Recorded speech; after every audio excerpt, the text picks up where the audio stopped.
ಹೇಳವ್ವ, ಮನ್ಸ್ ಬಿಚ್ಚಿ ಮಾತಾಡವ್ವ. ನಮ್ಮ ಅಪ್ಪ ಅಮ್ಮಂಗೆ ಇಬ್ರು ಹೆಣ್ಮಕ್ಳಣ್ಣ. ಹ್ಮ್ ಆ, ಅಪ್ಪ ರೈತ ಒಂದ್ ಕಡೆ ಮುಂಚೆ ಬೆಂಗಳೂರಲ್ಲೇ ಇದ್ರು ಅಣ್ಣ ಅಪ್ಪ ಅಮ್ಮ. ಹ್ಮ್ ನಂದು 9ನೇ ಕ್ಲಾಸ್ ಚಿಕ್ಕಪ್ಪ ಚಿಕ್ಕಮ್ಮ ಮನೇಲಿದ್ದೆ, ಅವರಿಗೆ ಮಕ್ಳಿರ್ಲಿಲ್ಲ. ಓಕೆ. ಅವರು ನನ್ನ ಅಪ್ಪ ಅಮ್ಮ ತುಂಬಾ ಚೆನ್ನಾಗಿ ಸಾಕಿದ್ರು. ಹ್ಮ್ ತುಂಬಾ ಅಂದ್ರೆ ಚಿಕ್ಕವಳು ನಾನೇ ಅಣ್ಣ. ತುಂಬಾ ಅಂದ್ರೆ ಒಂದ್ ಎಂಡ್ಲು ತಟ್ಟೆನೂ ತೆಗಿತಾ ಇರ್ಲಿಲ್ಲ, ಅಷ್ಟು ಚೆನ್ನಾಗಿದ್ದೆ. ಹಳ್ಳಿಲಿ ಕೂಡ ಇದ್ರು ನಮ್ಮ ಅಪ್ಪ ಅಮ್ಮ, ಹ್ಮ್ ತುಂಬಾ ಚೆನ್ನಾಗಿ ಸಾಕ್ತಾ ಇದ್ರಣ್ಣ ನನ್ನ. ಹ್ಮ್ ಆಮೇಲೆ ನಾನು 9ನೇ ಕ್ಲಾಸಿಗೆ ಬೆಂಗಳೂರಿಗೆ ಬಂದೆ. ಅಪ್ಪ ಅಮ್ಮ ಇಲ್ಲೇ ಇದ್ರಲ್ಲ ಅಂತ ನಾನು ಬೆಂಗಳೂರಿಗೆ ಬಂದೆ. ಹ್ಮ್ ಬಂದ್ಮೇಲೆ ಅಲ್ಲಿ ಓದಕ್ ಆಗ್ಲಿಲ್ಲ ನನ್ಗೆ, ಅವರು ತೋಟಕ್ಕೆಲ್ಲ ಕಳ್ಸೋರು. ಅಂದ್ರೆ ನಿಮ್ಮ ಯಾರು ದೊಡ್ಡಮ್ಮನ? ಅಲ್ಲ, ಚಿಕ್ಕಮ್ಮ. ಚಿಕ್ಕಮ್ಮ. ಅಂದ್ರೆ ನೀವು ಎಷ್ಟು ಜನ ಮಕ್ಕಳು ಅಂದ್ರಿ? ನಾವಿಬ್ರೇ. ಇಬ್ಬರಲ್ಲಿ ಒಬ್ಬರನ್ನ ನೀವು ಅಂದ್ರೆ ನಿಮ್ಮನ್ನ ಚಿಕ್ಕಮ್ಮರ ಮನೆಗೆ ತಂದ್ಬಿಟ್ರು. ಅಂದ್ರೆ ಅಂದ್ರೆ ಸ್ವಲ್ಪ ಒಂದ್ SLC ಮುಗಿಸ್ಕೊಳ್ಳಿ. ಅಂದ್ರೆ ದತ್ತುನಾ ಅಥವಾ ಏನದು? ಇಲ್ಲ ಸುಮ್ನೆ ಈಗ ಒಂದ್ ವರ್ಷ 9th ಅಲ್ವಾ, ಅವ್ರು ಹೋದ್ರು 8th ಅಲ್ಲಿ ಹೋದ್ರು. ಓಕೆ. ಹೋದ್ರು 9th ಅಲ್ಲೇ ಬಿಟ್ಬಿಟ್ಟು ಹೋದ್ರು. ತೋಟಕ್ಕೆಲ್ಲ ಕಳ್ಸೋರು, ಬೆಳಗ್ಗೆ ತೋಟಕ್ಕೆ ಹೋಗ್ಬೇಕಾಗಿತ್ತು. ಅವಾಗೆಲ್ಲ ಮುದ್ದೆ ತಿಂದ ಅಭ್ಯಾಸ ಇರ್ಲಿ, ಅದೆಲ್ಲ ಚಿಕ್ಕ ಹುಡುಗಿ ನಾನು, ಇನ್ನ ಅಷ್ಟು ನನಗೆ ಮೈಂಡ್ ಮೆಚುರಿಟಿ ಇರ್ಲಿಲ್ಲ. ಅಲ್ಲ, ತೋಟಕ್ಕೆ ಕಳಿಸ್ತಾ ಇದ್ದು ನಿಮ್ ಚಿಕ್ಕಮ್ಮರ ಮನೆಯಲ್ಲಿ. ಬಟ್ ಅದು ಯಾಕೆ ಸ್ವಲ್ಪ ನೋವಾಯ್ತು ಅಂದ್ರೆ ಅಲ್ಲಿವರೆಗೂ ನೀನ್ ಅಂತದ್ದೇನು ಮಾಡ್ದವಳಲ್ಲ. ಏನು ಮಾಡ್ದವಳು ಇದುವರೆಗೂ, ಈಗ್ಲೂ ನನ್ 2 ಮಕ್ಳು ತಾಯಿ ಆದ್ರೂ ನಾನು ಇದುವರೆಗೂ ಒಂದ್ ಕೆಲ್ಸ ಮಾಡ್ದವಳಲ್ಲ. ಅಪ್ಪ ಅಮ್ಮ ಈಗ್ಲೂ ನನ್ ಕೈ ಹಿಡಿತಾ ಇದಾರೆ ಅಂದ್ರೆ ನಾನು ಅವ್ರಿಗೆ ಸಲಾಮ್ ಹೊಡ್ರು, ಅವ್ರ ಪಾದ ತೊಳ್ದು ನೀರ್ ಕುಡಿದ್ರು ನನ್ಗೆ ಕಮ್ಮಿ ಇಲ್ಲ. ಈಗ್ಲೂ ಕೂಡ ನಾನು ಒಂದು ಕೆಲಸ ಮಾಡ್ದವಳಲ್ಲ ಅನ್ನೋದು ಒಂದು ಹೆಣ್ಮಗಳಾಗಿ ಹೇಳು, ಅದು ಸಾಧನೆನಾ? ಅಲ್ಲ ನಾನು ಆತರ ಅಂದ್ರೆ ನಾನು ಒಬ್ಳೆ ಜೀವನ ಮಾಡ್ತಾ ಇದ್ದೀನಿ ಬೆಂಗಳೂರಲ್ಲಿ, ನಾನು ಒಬ್ಳೆ ಜೀವನ ಮಾಡ್ತಾ ಇದ್ದೀನಿ ಗುರುಜಿ. ಅಂದ್ರೆ ಸಾಧನೆ ಅಂತ ನಾನು ಅದನ್ನ ಹೇಳ್ತಾ ಇಲ್ಲ. ತೋಟದ ಮನೆ ಕೆಲ್ಸ, ಆತರ ಕೆಲ್ಸ ನಮ್ಮ ಅಪ್ಪ ಅಮ್ಮ ಮಾಡ್ಸಿಲ್ಲ. ಆದ್ಮೇಲೆ ಅದು ಬಿಡಿ, ಮುಂದೆ ಹೇಳ್ತೀನಿ ನೋಡಿ. ಆಮೇಲೆ ಮಾಡಿಸ್ತಾ ಇದ್ರು. ನಾನು ಮತ್ತೆ 9th ಅಲ್ಲಿ ಬಂದೆ, ರಜೆಗೆ ಬಂದೆ. 9th ಅರ್ಧಕ್ಕೆ ಮುಗಿಸ್ಕೊಂಡು ರಜಾ ಕೊಡ್ತಾರೆ, ದಸರಾ ರಜಾ. ಅವಾಗ ಬೆಂಗಳೂರಿಗೆ ಬಂದೆ. ಮನೇಲಿ 2-3 ತಿಂಗಳು ಮನೇಲಿ ಇರ್ಬೇಕಾಗಿತ್ತು, 2 ತಿಂಗಳು ರಜಾ ಕೊಟ್ಟಿದ್ರು. ಅವಾಗ ಸ್ಟಾರ್ಟಿಂಗು 3,000 ಸಂಬಳಕ್ಕೆ ಹೋದೆ, ಸುಮ್ನೆ ಮನೇಲಿರೋರು ಯಾರು ಅಂತ. ಅಪ್ಪ ಬೇಡ ಮನೇಲೇ ಇರು ಅಂತ ಹೋದೆ. ಅವಾಗ ಸ್ವಲ್ಪ ಎಜುಕೇಶನ್ ಯಾಕೆ ಕಂಟಿನ್ಯೂ ಮಾಡ್ಲಿಲ್ಲ? ಹೇಳ್ತೀನಿ ಗುರುಜಿ, ಮುಂದೆ ಹೇಳ್ತೀನಿ, ಅದನ್ನೇ ಹೇಳ್ತೀನಿ. ಆಮೇಲೆ ನನ್ಗೂ ಅಷ್ಟೊಂದು ಓದ್ಬೇಕು ಅಂತ ಇಂಟ್ರೆಸ್ಟ್ ಇರ್ಲಿಲ್ಲ ನನ್ಗೆ ಅವಾಗಿನ ಸಿಚುವೇಶನ್ ಅಲ್ಲಿ. ಆಮೇಲೆ ಆಯ್ತು, 9ನೇ ಕ್ಲಾಸ್ ಆಯ್ತು. 9ನೇ ಕ್ಲಾಸ್ ಕೆಲಸ ಫುಲ್ ಮಾಡ್ದೆ. ಮತ್ತೆ ಹೋಗು ಅಂದ್ರು ಹೋಗ್ಲಿಲ್ಲ. ನಮ್ಮ ಅಕ್ಕ ತುಂಬಾ ಹೇಳಿದ್ಲು, ಓದಿದ್ರೆ ಬೆಲೆ ಇವಾಗಿನ ಕಾಲದಲ್ಲಿ. ಅವ್ರು ಯಾರ ಮಾತು ಕೇಳಿಲ್ಲ ಗುರುಜಿ. ನಂದೇ ತಪ್ಪು, ನಾನು ಒಪ್ಕೊಂತೀನಿ. ಎಲ್ಲರೂ ಹೇಳಿದ್ರು, ಸರಿ ನಾನು ಹೋಗ್ಲಿಲ್ಲ. ಆಮೇಲೆ 9th ಮುಗೀತು, 9th ಹೋಗ್ಲಿಲ್ಲ, SLCಗೂ ಹೋಗ್ಲಿಲ್ಲ. SLC ಮದ್ವೆ ಮಾಡ್ಕೊಂಡೆ. SLCಗೆ ಅಕ್ಕನ ಮದ್ವೆ, ಅಕ್ಕನಿಗಿಂತ ಮುಂಚೆ ನಾನು ಮದ್ವೆ ಮಾಡ್ಕೊಂಡೆ ಅಥವಾ ಮಾಡಿದ್ರು? ಇಲ್ಲ, ಮಾಡ್ಕೊಂಡೆ. ವಿಷಯ ಬೇರೆ ಇದೆ. ಹಾ ಗುರುಜಿ, ಮಾಡ್ಕೊಂಡೆ. ಏನದು ಕತೆ? ಏನದು ಅಂದ್ರೆ ನಂದು ಅವಾಗ ತುಂಬಾ ಚಿಕ್ಕವಳು, ಯಾರೇನ್ ಹೇಳಿದ್ರು ಕೇಳ್ತಿದ್ದೆ. ಅವಾಗ ಹುಡ್ಗಿ ಸವಸ ಜಾಸ್ತಿ ಇತ್ತು, ಅವರೆಲ್ಲ ಹೇಳೋರು ಹಂಗೆ ಹಿಂಗೆ. ನನ್ಗೇನು. ಎಷ್ಟನೇ ಕ್ಲಾಸ್ ಇದ್ದೆ ಅವಾಗ? 9ನೇ ಕ್ಲಾಸ್ ಗುರುಜಿ. 9ನೇ ಕ್ಲಾಸ್ ಮುಗ್ದು 9ನೇ ಕ್ಲಾಸ್ ಒಂದ್ 4-5 ತಿಂಗಳು ಕೆಲಸ ಮಾಡ್ದೆ. ಮತ್ತೆ ಇನ್ನೊಂದು ಪೆನ್ ಫ್ಯಾಕ್ಟ್ರಿ ಅಂತ, ಪೆನ್ ಫ್ಯಾಕ್ಟ್ರಿಗೆ ಸೇರ್ಕೊಂಡೆ. ಅವಾಗ ಅಲ್ಲಿಗೆ ಆ ಹುಡುಗ ಬರ್ತಾ ಇದ್ದ. ಅವರು ನನ್ಗೂ 12 ವರ್ಷ. ಸ್ವಲ್ಪ ಕನ್ಫ್ಯೂಸ್ ಬೇಡ. 9ನೇ ಕ್ಲಾಸ್ ಸರಿ, ಕೆಲಸ ಯಾವುದು? ಪೆನ್ ಫ್ಯಾಕ್ಟ್ರಿಗೆ ಹೋಗ್ತಾ ಇದ್ದೆ, ಪೆನ್ ರೆಡಿ ಆಗುತ್ತೆ. ಸ್ಕೂಲ್ಗೆ ಯಾವಾಗ ಹೋಗ್ತಿದ್ದೆ? ಮತ್ತೆ ಹೋಗ್ಲಿಲ್ಲ, ನಾನು 9ನೇ ಕ್ಲಾಸ್ಗೆ ಲಾಸ್ಟ್ ಮಾಡಿದೆ. ಓಕೆ. ಸೊ ಅದಾದ್ಮೇಲೆ ನೀನೇನ್ ಅದನ್ನು ಬಿಟ್ಟು ಬಂದೆ, ಮನೆಯವರೆಲ್ಲ ಓದು ಅಂದ್ರು ಕೂಡ ನೀನು ಓದ್ಲಿಲ್ಲ, ಪೆನ್ ಫ್ಯಾಕ್ಟ್ರಿಗೆ ಸೇರ್ಕೊಂಡೆ, ಅಲ್ಲಿ ಇದು ಶುರುವಾಗಿದ್ದು? ಹೌದು ಗುರುಜಿ. ಓಕೆ. ಅಲ್ಲೊಬ್ಬ ಹುಡುಗ ಬರ್ತಿದ್ದ, ತುಂಬಾ ಒಳ್ಳೆಯವನು ಅಂತ ಎಲ್ಲರೂ ಹೇಳಿದ್ರು. ಓಕೆ, 1 ವರ್ಷ ಹೆಂಗೋ ಅವರು ಪ್ರಪೋಸ್ ಮಾಡಿ 6 ತಿಂಗಳಿಗೆ ನಾನು ಒಪ್ಕೊಂಡೆ. ತಿಂಗಳವರೆಗೂ ಕಾಯಿಸ್ದ? ಹಾ ಗುರುಜಿ, ನನ್ಗೆ ಅಷ್ಟೊಂದ್ ಗೊತ್ತಿರ್ಲಿಲ್ಲ. ಬರೀ ಚಾಕ್ಲೇಟ್ ಕೊಟ್ಬಿಟ್ಟು, ಡೈರಿ ಮಿಲ್ಕ್ ಚಾಕ್ಲೇಟು ಕೊಟ್ಬಿಟ್ಟು ನನ್ಗೆ ಅಷ್ಟು ಚೆನ್ನಾಗಿ ನೋಡ್ಕೊಂತಿದ್ದೆ. ಡೈರಿ ಮಿಲ್ಕ್ ಚಾಕ್ಲೇಟ್ ನನ್ಗೆ ಅವಾಗ ದೊಡ್ಡದಾಗಿತ್ತು. ಅವಾಗಿನ ಟೇಸ್ಟು 2008 2007ರಲ್ಲಿ ಗುರುಜಿ. ಅಂದ್ರೆ 2007 2006ರಲ್ಲಿ. ನಿನ್ಗೆ ಆ ಟೈಮಲ್ಲಿ ಏನು 15-16 ವಯಸ್ಸಿರ್ಬೋದಾ? ಅಷ್ಟೇ ಗುರುಜಿ, ಅಷ್ಟೇ. ಓಕೆ, ಬಟ್ ನಿನ್ನ ಜೊತೆ ನಿನ್ನ ವಟಾರದವರು, ನಿನಗ್ ಗೊತ್ತಿರೋರು ಇದು ಈ ನಿನ್ ಜೊತೆ ಕೆಲ್ಸಕ್ಕೆ ಬರ್ತಿರ್ಲಿಲ್ವಾ, ಅಥವಾ ಈ ಹುಡುಗ ನಿನ್ನ ವಿಚಾರ ಯಾರಿಗೂ ಗೊತ್ತಿರ್ಲಿಲ್ವಾ ಅವತ್ತಿಗೆ? ಎಲ್ಲ ಗೊತ್ತಿತ್ತು ಗುರುಜಿ. ಒಟ್ಟಾರ್ದವ್ರು ಅಮ್ಮ ಅಪ್ಪಂಗೆಲ್ಲ ಗೊತ್ತಿರ್ಲಿಲ್ಲ, ಬೇರೆಯವ್ರಿಗೆಲ್ಲ ಗೊತ್ತಿತ್ತು. ಇಲ್ಲ ಗುರುಜಿ, ಯಾರು ಏನು ಹೇಳಿಲ್ಲ. ಏನಂದ್ರು? ಏನು ಹೇಳಿಲ್ಲ. ಏನ್ ಮಾಡ್ಕೊಂತಿದ್ಯಾ ಮಾಡ್ಕೋ, ಚೆನ್ನಾಗಿರು ಅಷ್ಟೇ. ಆಮೇಲೆ ಆಯ್ತು ಗುರುಜಿ, ಮದ್ವೆ ಆಯ್ತು. ಓಡೋಗಿ 2 ದಿವಸ ಫ್ರೆಂಡ್ ಮನೇಲಿ ಇಟ್ಕೊಂಡ್ರು. ಅವ್ರಿಗೂ ನನ್ಗೂ 12 years ಹೆಚ್ಚು ಕಮ್ಮಿ, 13 years ಹೆಚ್ಚು ಕಮ್ಮಿ. ಅಂದ್ರೆ ಅಪ್ಪ ಅಮ್ಮನಿಗೆ ಯಾಕೆ ಹೇಳಿಲ್ಲ, ಯಾಕೆ ಓಡೋದ್ರಿ? ಅಪ್ಪ ಅಮ್ಮ ಒಪ್ಪಲ್ಲ ಅಂತ. ಅಂದ್ರೆ ನೀವೇ ಅಂದ್ಕೊಂಡ್ಬಿಟ್ರಿ? ನಾನೇ ಅನ್ಕೊಂಡೆ. ಏಜ್ ಹಂಗಿತ್ತು ಗುರುಜಿ. ನನ್ ತಪ್ಪು ಗುರುಜಿ, ನಾನು ಒಪ್ಕೊಂತೀನಿ. ಒಂದು ಕೇಳಿಸ್ಕೊ, ನಾನು ಪ್ರಶ್ನೆಗೆ ಮಾತ್ರ ಉತ್ತರ ಕೊಡಿ, ಏಜ್ ತರಬೇಡ. 5, 15, 12 ವರ್ಷಕ್ಕೆ ಅಪ್ಪ ಅಮ್ಮನ್ ಸಾಕೋ ಮಕ್ಳನ್ನು ನಾನು ನೋಡಿದೀನಿ. ಏಜ್ ಅಂತದ್ದು ಅರೆ ಜವಾಬ್ದಾರಿ ಇರ್ಲಿಲ್ಲ ಗುರುಜಿ. ಹಂಗೇಳು. ನಾನು ಹಂಗ್ ಬೆಳೆದು ಬಿಟ್ಟಿದ್ದೆ. ಅವತ್ತು ಆ ವಯಸ್ಸು ಮೇಷ್ಟ್ರ ಕೈಲಿ 2 ಪೆಟ್ಟು ತಿಂದು ವಿದ್ಯೆ ಕಲಿಯೋ ಸಮಯದಲ್ಲಿ ನೀನ್ ಸಂಸಾರ ಮಾಡ್ಲಿಕ್ಕೂ ಅದ್ ನಿನ್ ತಪ್ಪು. ಆಯ್ತು, ಓಡೋದೆ. ಅಂದ್ರೆ ಅವ್ರ ಮನೆಯವ್ರಿಗೂ ಗೊತ್ತಿಲ್ಲ ಅಥವಾ ಅವರು ಒಪ್ಪಿಲಿಲ್ವಾ? ಇಲ್ಲ, ಅವ್ರ ಮನೆಯವ್ರಿಗೆ ಗೊತ್ತಾಗಿದೆ, ಅವ್ರು ಒಪ್ಲಿಲ್ಲ. ಓಕೆ, ಒಪ್ಪಿಲ್ಲ. 2 ದಿವಸ ಆಯ್ತು. ಆಮೇಲೆ ಅಲ್ಲಿ ಗೊತ್ತಿರ ಅವ್ರ ಫ್ರೆಂಡ್ ಯಾರೋ ಊರ್ ಗೌಡ್ರು ಅಂತ ಇದಾರೆ, ಅವ್ರ ಕಡೆಯಿಂದ ನಾವು ಅದೇ ಊರಿಗೆ ಬಂದ್ವು ಮತ್ತೆ 2 ದಿವಸ ಆದ್ಮೇಲೆ. ಅಂದ್ರೆ ಆ ಹುಡುಗನ ಊರಿಗೆ? ಇಲ್ಲಿ ಅಕ್ಕಪಕ್ಕನೇ ಊರು, ಬೆಂಗಳೂರಲ್ಲೇ. ಅಂದ್ರೆ ನಿಮ್ಗೆ ಸುಮ್ನೆ ಪ್ರಾಮಾಣಿಕವಾಗಿ ಹೇಳವ್ವ, ಅದು ಏನ್ ಜಾತಿ ವಿಚಾರ ಕಾಡ್ತಾ ಇತ್ತ ನಿನ್ಗೆ? ಜಾತಿ ಹೌದು, ಯಾವ್ದೇ ನಮ್ದು ಬೇರೆ ಜಾತಿ, ಅವ್ರದ್ದು ಬೇರೆ ಜಾತಿ. ಆಮೇಲೆ ನನಗೆ ಚಿಕ್ಕ ಹುಡುಗಿ ಇನ್ನ ಚಾಕ್ಲೇಟ್ ಇಂದ ಪ್ರಭಾವಿತ ಆಗ್ಬಿಟ್ಟೆ. ಹೌದು ಗುರುಜಿ, ಒಂದು ಹೊರಗಡೆ ಹೋಗ್ಲಿಲ್ಲ, ಅವ್ರ ಬಗ್ಗೆ ತಿಳ್ಕೊಳ್ಳಿಲ್ಲ. ಆತ ಏನ್ ಮಾಡ್ತಿದ್ದ ಆ ಸಮಯಕ್ಕೆ? ಅವರು ಕೆಲಸ ಮಾಡ್ತಾ ಇದ್ರು ಗುರುಜಿ. 4-5 ಸಾವಿರ ರೂಪಾಯಿಗೆ ಅವಾಗಿನ ಕಾಲದಲ್ಲಿ ಅವರು ಕೆಲಸ ಮಾಡ್ತಾ ಇದ್ರು. ನಿನ್ ಸಂಬಳ ಎಷ್ಟಿತ್ತು ಅವತ್ತಿಗೆ? ನನ್ಗೆ 3,000 ಆಯ್ತು ಗುರುಜಿ. ನಿನ್ಗಿಂತ 1-2 ಸಾವಿರ ಜಾಸ್ತಿ ದುಡಿತಿದ್ದ ಆತ? ಅಷ್ಟೇ ಗುರುಜಿ. ಮನೇಲಿ ಸಾಕ್ತಾ ಇರ್ಲಿಲ್ಲ, ನನ್ಗೆಲ್ಲ ಗೊತ್ತಿರ್ಲಿಲ್ಲ ಅದೆಲ್ಲ. ಅವ್ರ ಮನೇಲಿ ಯಾರನ್ನು ಸಾಕ್ತಾ ಇರ್ಲಿಲ್ಲ. ಓಹೋ, ಅಂದ್ರೆ ನಿನ್ನಂಗ ಅವನು ಬೇಜವಾಬ್ದಾರಿ ಮನುಷ್ಯ. ಹೌದು ಗುರುಜಿ. ಆಯ್ತು, ಓಡ್ ಬಂದ್ರಿ. ಅಂದ್ರೆ ಓಡ್ ಬರ್ಬೇಕಾದ್ರೆ ಎಕ್ಸಾಕ್ಟ್ಲಿ ಏನ್ ನಿಮ್ ತಲೆಯಲ್ಲಿ ಇದ್ದಿದ್ದು? ಅಂದ್ರೆ ತಂದೆ ತಾಯಿ ಕಂಪ್ಲೇಂಟ್ ಕೊಡ್ಬೋದು, ಹುಡುಕಬಹುದು, ಇದ್ರ ಬಗ್ಗೆ? ಇಲ್ಲ ಗುರುಜಿ, ಅದೇನು ನನ್ಗೇನು ತಲೆಯಲ್ಲಿ ಗೊತ್ತಾಗ್ಲಿಲ್ಲ. ನನ್ಗೆ ಅದೇನೇನು ಗೊತ್ತಾಗ್ಲಿಲ್ಲ ಗುರುಜಿ. ನನ್ಗೆ ಏನು ತಲೆಯಲ್ಲಿ ಅಪ್ಪ ಅಮ್ಮ ಒಡವೆ ಮಾಡಿಸ್ಕೊಟ್ಟಿದ್ರು, ನಾನು ಒಡವೆ ತಗೊಂಡೆ. ಅಕ್ಕ ಮದ್ವೆಗೆ ನನ್ಗೆ ಅಂತ ಒಡವೆ ಮಾಡಿಸ್ಕೊಟ್ಟಿದ್ರು, ಅದಷ್ಟು ಒಡವೆ ತಗೊಂಡೆ ಹೋದೆ. ಅಂದ್ರೆ ಏನದು ಕೆಲ್ಸಕ್ಕೆ ಬರ್ತೀನಿ ಅಂತ ಓಡ್ ಬಂದಿದ್ದ? ರಾತ್ರಿ ಸಮಯದಲ್ಲಿ ಓಡ್ ಬಂದಿದ್ದ? ಇಲ್ಲ, ಬೆಳಗ್ಗೆ ಕೆಲ್ಸಕ್ಕೆ ಹೋಗ್ತೀನಿ ಅಂತಾನೆ ಹೊರಟಿದ್ದು. ಹೇಳವ. ಒಡವೆ ಎಲ್ಲ ತಗೊಂಡ್ ಹೋದೆ ಗುರುಜಿ. ಆಮೇಲೆ 2 ದಿವಸ ಆದ್ಮೇಲೆ ಮತ್ತೆ ಬಂದೆ. 2 ದಿವಸ ಆದ್ಮೇಲೆ ಅಲ್ಲಿ ಅವ್ರ ಫ್ರೆಂಡ್ 3-4 ಜನ ಒಂದು ಅದು ಹೊಸೂರು ಸೈಡ್ ಅಲ್ಲಿ ಮದ್ವೆ ಮಾಡಿದ್ರು. ಅಂದ್ರೆ ನಂದು ಅಪ್ಪದೊಂದ್ ರಿಂಗ್ ಇತ್ತು, ಅದೊಂದು ರಿಂಗ್ ತಗೊಂಡೋಗಿ ಅಡ ಇಟ್ಬಿಟ್ಟು ನಾನೊಂದ್ ಸೀರೆ, ಅವ್ರಿಗೊಂದ್ ಜೊತೆ ಬಟ್ಟೆ, ತಾಳಿ, ಅದೇ ದುಡ್ಡಲ್ಲೇ ತಾಳಿ ಎಲ್ಲ ತಗೊಂಡು ಮದ್ವೆ ಮಾಡಿದ್ರು. ಇನ್ನು ಉಳ್ದಿದ್ ಒಡವೆ ಎಲ್ಲ ಹಂಗೆ ಇತ್ತು, ಹಂಗೆ ಇಟ್ಕೊಂಡೆ. 2 ದಿವಸ ಆದ್ಮೇಲೆ ಅವ್ರ ಅಪ್ಪ ಅಮ್ಮ, ನಮ್ಮ ಅಪ್ಪ ಅಮ್ಮ ಊರವ್ರ ಹತ್ರ ಎಲ್ಲ ಮಾತಾಡಿ ಕರೆಸ್ಕೊಂಡ್ರು, ನಮ್ಮನ್ ಕರೆಸ್ಕೊಂಡ್ರು.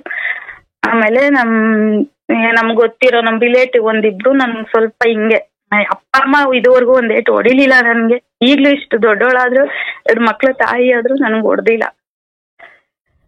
ಆಮೇಲೆ ಬೇರೆಯವ್ರು ಹೊಡಿದ್ರು, ಹಿಂಗ್ ಮಾಡಿದ್ ಸರಿನಾ ನೀನು ಅಂತ. ನನಗ್ ಕೊಡ್ತು.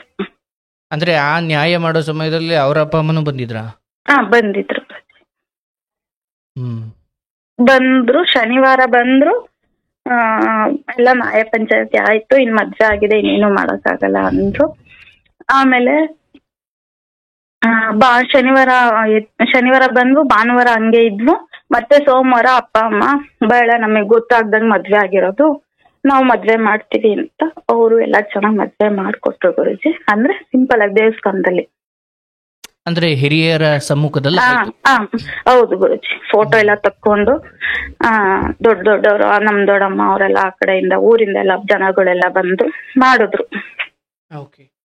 ಅವ್ರ ಮನೆ ಕಡೆಯವ್ರು ಯಾರು ಇಲ್ಲ, ಅವ್ರ ಅಪ್ಪ ಅಮ್ಮ ಊರವರು ಅಷ್ಟೇ. ಅಂದ್ರೆ ಹಾಗೆ ನೋಡಿದ್ರೆ ಆತನ ಬಗ್ಗೆ ಒಳ್ಳೆ ಅಭಿಪ್ರಾಯ ಮನೆಯವ್ರಿಗೂ ಊರ್ನವ್ರಿಗೂ ಇರ್ಲಿಲ್ಲ ಅವತ್ತಿಗೆ. ಊರವರು ಅಂದ್ರೆ ಬಾಡಿಗೆ ಊರವ್ರಲ್ವಾ ಗುರುಜಿ ಅವರು. ಓಕೆ, ಬಟ್ ಮನೆಯವ್ರಿಗಾದ್ರೂ ಇತ್ತ? ಇಲ್ಲ ಗುರುಜಿ. ಬಟ್ ದುರಾದೃಷ್ಟ ಅಂದ್ರೆ ನಿನ್ಗೆ ಅಲ್ಲಿವರೆಗೂ ಅದು ಗೊತ್ತೇ ಇಲ್ಲ. ಗೊತ್ತಿಲ್ಲ ನನ್ಗೆ. ಆಯ್ತವ, ಮದುವೆ ಆಯ್ತು. ಅವರು ಮಾಡ್ಕೊಟ್ರು, ಮನೇಲೆಲ್ಲ ಸೇರಿ ಮದ್ವೆ ಮಾಡ್ಕೊಟ್ರು. ಮತ್ತೆ ಸೋಮವಾರ ಮದ್ವೆ ಮಾಡ್ಕೊಟ್ರು. ಸೀದಾ ಅವ್ರ ಮನೆಗೆ ಹೋದ್ವು. ಅವರಪ್ಪ ಸ್ವಲ್ಪ ಡ್ರಿಂಕ್ಸ್ ಪಾರ್ಟಿ. ತುಂಬಾ ಒಳ್ಳೆಯವರು ಅಣ್ಣ, ತುಂಬಾ ಅಂದ್ರೆ ತುಂಬಾ ಒಳ್ಳೆಯವರು ಅಣ್ಣ ನಮ್ಮ ಮಾವ. ಹೇಳ್ಕೋಬಾರ್ದು. ಸ್ಟಾರ್ಟಿಂಗ್ ಅಲ್ಲಿ ಸ್ವಲ್ಪ ಕಿರಿಕಿರಿ ಆಯ್ತು. ಅವ್ರು ಲಿಂಗಾಯತ್ಸು, ನಾವು ಶೆಟ್ರು. ಸ್ಟಾರ್ಟಿಂಗ್ ಸ್ವಲ್ಪ ಕಿರಿಕಿರಿ ಆಯ್ತು ಹೊಂದ್ಕೊಳ್ಳೋದು. ಅವರು ಸಿಸ್ಟರ್ ಒಬ್ರಿದ್ರು, ಅವರು ಸರಿ ಇರ್ಲಿಲ್ಲ, ಅವ್ರ ಗಂಡ ಇರ್ಲಿಲ್ಲ. ಅಂದ್ರೆ ಸರಿ ಇರ್ಲಿಲ್ಲ, ಗಂಡ ಇರ್ಲಿಲ್ಲ, ಇವೆರಡು ಬೇರೆ ಬೇರೆ ಪದನ ಅಥವಾ ಒಂದೇನಾ ಇದು? ಬೇರೆ ಬೇರೆ ಪದ. ಗಂಡ ಸತ್ತೋಗಿದ್ರು, ಬಟ್ ವ್ಯಕ್ತಿತ್ವನು ಬೇರೆ ಇತ್ತು. ವ್ಯಕ್ತಿತ್ವ ಬೇರೆ ಇತ್ತು, ಬೇರೆ ಮನೇಲಿ ಇದ್ರು. ಲೈಕ್ ಅವ್ರು ಬೇರೆನೆ ಪ್ರಪಂಚ ಇತ್ತು ಅವ್ರದ್ದು. ಅವ್ರದ್ದು ಬೇರೆನೆ ಪ್ರಪಂಚ ಇತ್ತು. ಇವರು ನನ್ನ ಮದ್ವೆಗಿಂತ ಮುಂಚೆ ತುಂಬಾ ಸಾಲ ಮಾಡ್ಕೊಂಡಿದ್ರು. ಆಮೇಲೆ ನನ್ ಮದ್ವೆ ನಾನು 1 ತಿಂಗಳು ನಮ್ ಮನೆಗೆ ಹೋಗ್ಲಿಲ್ಲ. ನಾನು ನಮ್ ತವ್ರ ಮನೆಗೆ ನಾನು ಹೋಗ್ಲಿಲ್ಲ. 1-1.5 ತಿಂಗಳು ಹೋಗಕ್ ಆಗ್ಲಿಲ್ಲ. ಅವರು ಸೇರಿಸ್ಕೊಳ್ಳಿಲ್ಲ. ಆಮೇಲೆ ನನ್ ಕಣ್ಣೀರ್ ಹಾಕೊಂಡ ತಕ್ಷಣ ನನ್ ಕಣ್ಣೀರ್ ಹಾಕ್ತೆ ಹೋಗಿ, ನನ್ ತಪ್ಪಾಯ್ತು ಅಂತ ಹೋಗಿದ ತಕ್ಷಣ ಕಣ್ಣೀರ್ ಹಾಕೊಂಡ್ ಅದ್ ಒಡವೆ ಎಲ್ಲ ಅವತ್ತೇ ಕೊಟ್ಟೆ ಗುರುಜಿ, ತಗೊಂಬಂದಿದ್ನಲ್ಲ. ಹಲೋ. ಬಟ್ ಅವತ್ತಿಗೆ ಉಂಗ್ರ ಮಾತ್ರ ಬಿಟ್ಟು ಬೇರೆ ಎಲ್ಲ ಕೊಟ್ರಿ? ಬೇರೆ ಎಲ್ಲ ಕೊಟ್ಟೆ.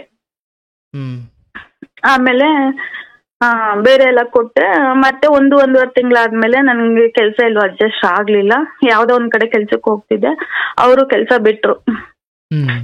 ಅಲ್ಲಿಂದ ಸ್ಟಾರ್ಟ್ ಆಯ್ತು. ತುಂಬಾ ಅಂದ್ರೆ ತುಂಬಾ ಲಕ್ಷಾಂತರ ರೂಪಾಯಿ ಸಾಲ ಇತ್ತು. ಏನ್ ಕಾರಣಕ್ಕೆ ಸಾಲ ಮಾಡಿದ್ರು? ಚೀಟಿ ಮಾಡಿ, ಓನರ್ ಚೀಟಿ ಎಲ್ಲ ಮಾಡ್ಬಿಟ್ಟು ಓಡೋಗ್ಬಿಟ್ರು ಅವರು.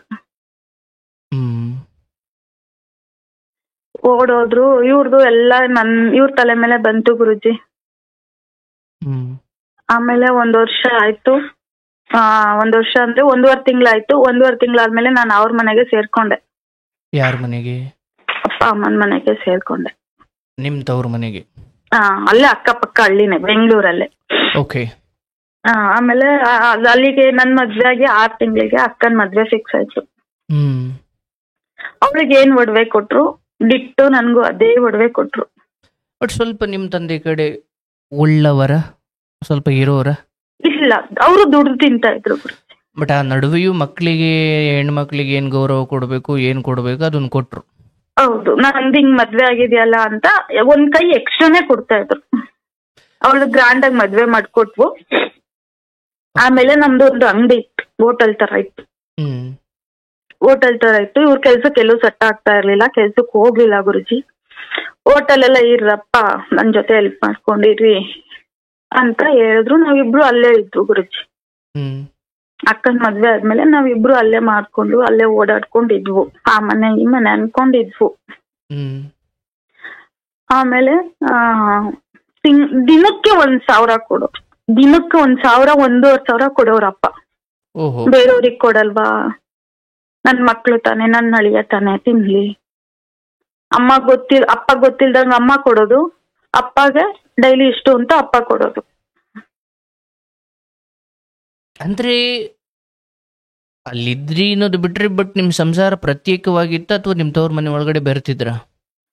ಅದೇ ಗುರುಜಿ, ಅಲ್ಲಿ ಜಾಸ್ತಿ ಅಂದ್ರೆ ತವ್ರ ಮನೆಯಲ್ಲೇ ಇದ್ದಿದ್ದು.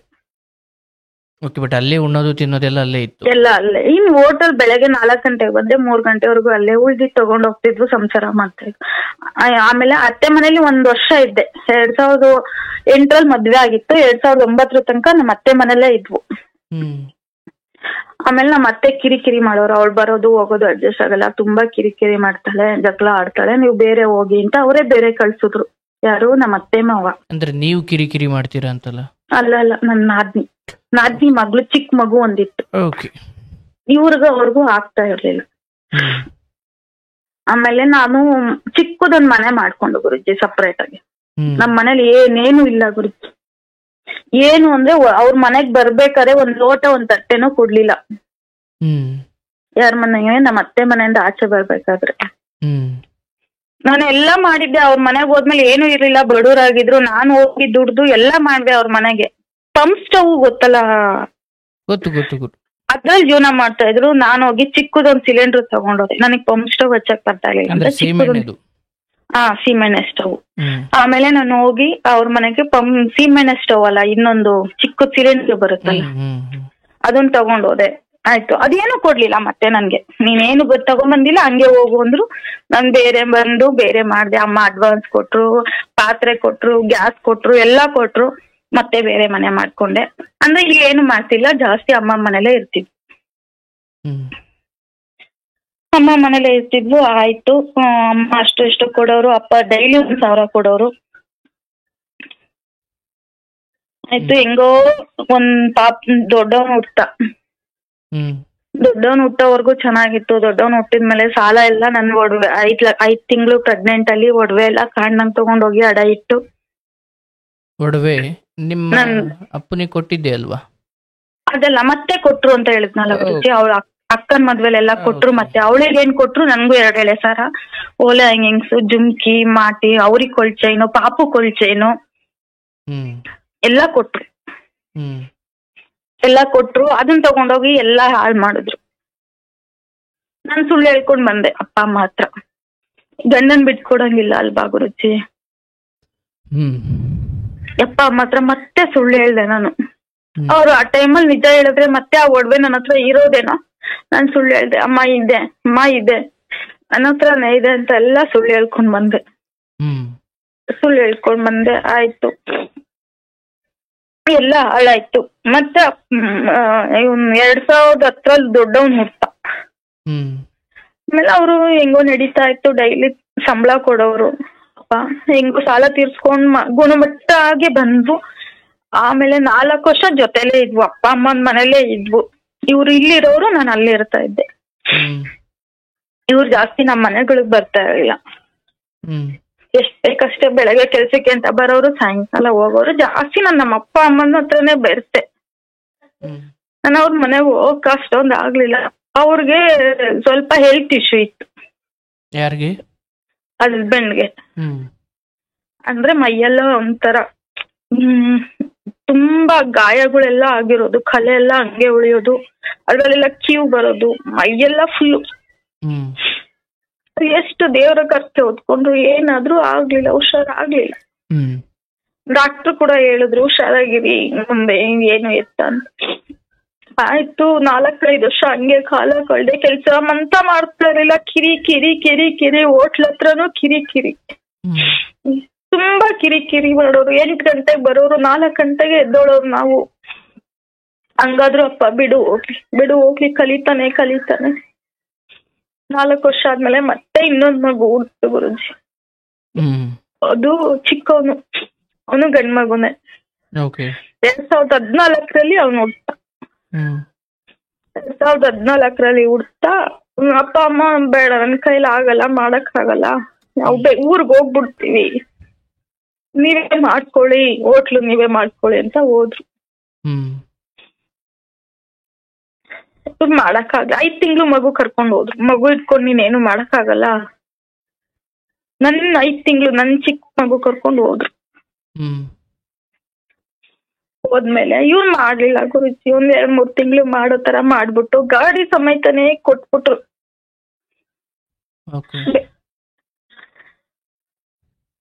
ಹೋಟ್ಲುನ. ಸೊ ನಿಮ್ದು ಮೊಬೈಲ್ ಕ್ಯಾಂಟೀನ್ ತರ ಇದ್ದಿದ್ದ? ಗಾಡಿ ಸಮೇತನೇ ಕೊಟ್ಬಿಟ್ರು. ಏನು ಇಲ್ಲ ಅಲ್ಲಿ. ಎಷ್ಟು ಬೀದಿಗೆ ಬಂದ್ವು. ಈ ಪ್ರತಿಯೊಂದು ಆ 4 ವರ್ಷದಲ್ಲಿ ನಾನು ಎಲ್ಲದನ್ನು ಮಾಡ್ಕೊಂಡಿದ್ದೆ. ಅಪ್ಪ ಅಮ್ಮ ಎಲ್ಲ ಕೊಡ್ಸಿದ್ರು, ಪ್ರತಿಯೊಂದನ್ನು ಮಾಡ್ಕೊಂಡಿದ್ದೆ. ಈ ತುಂಬಾ ಇವ್ರು ಹೋಗಿದ್ದೆ ತಡ ಒಂದ್ 3-4 ತಿಂಗಳಿಗೆ ಮೈ ತುಂಬಾ ಸಾಲ ಮಾಡ್ಕೊಂಡ್ರು.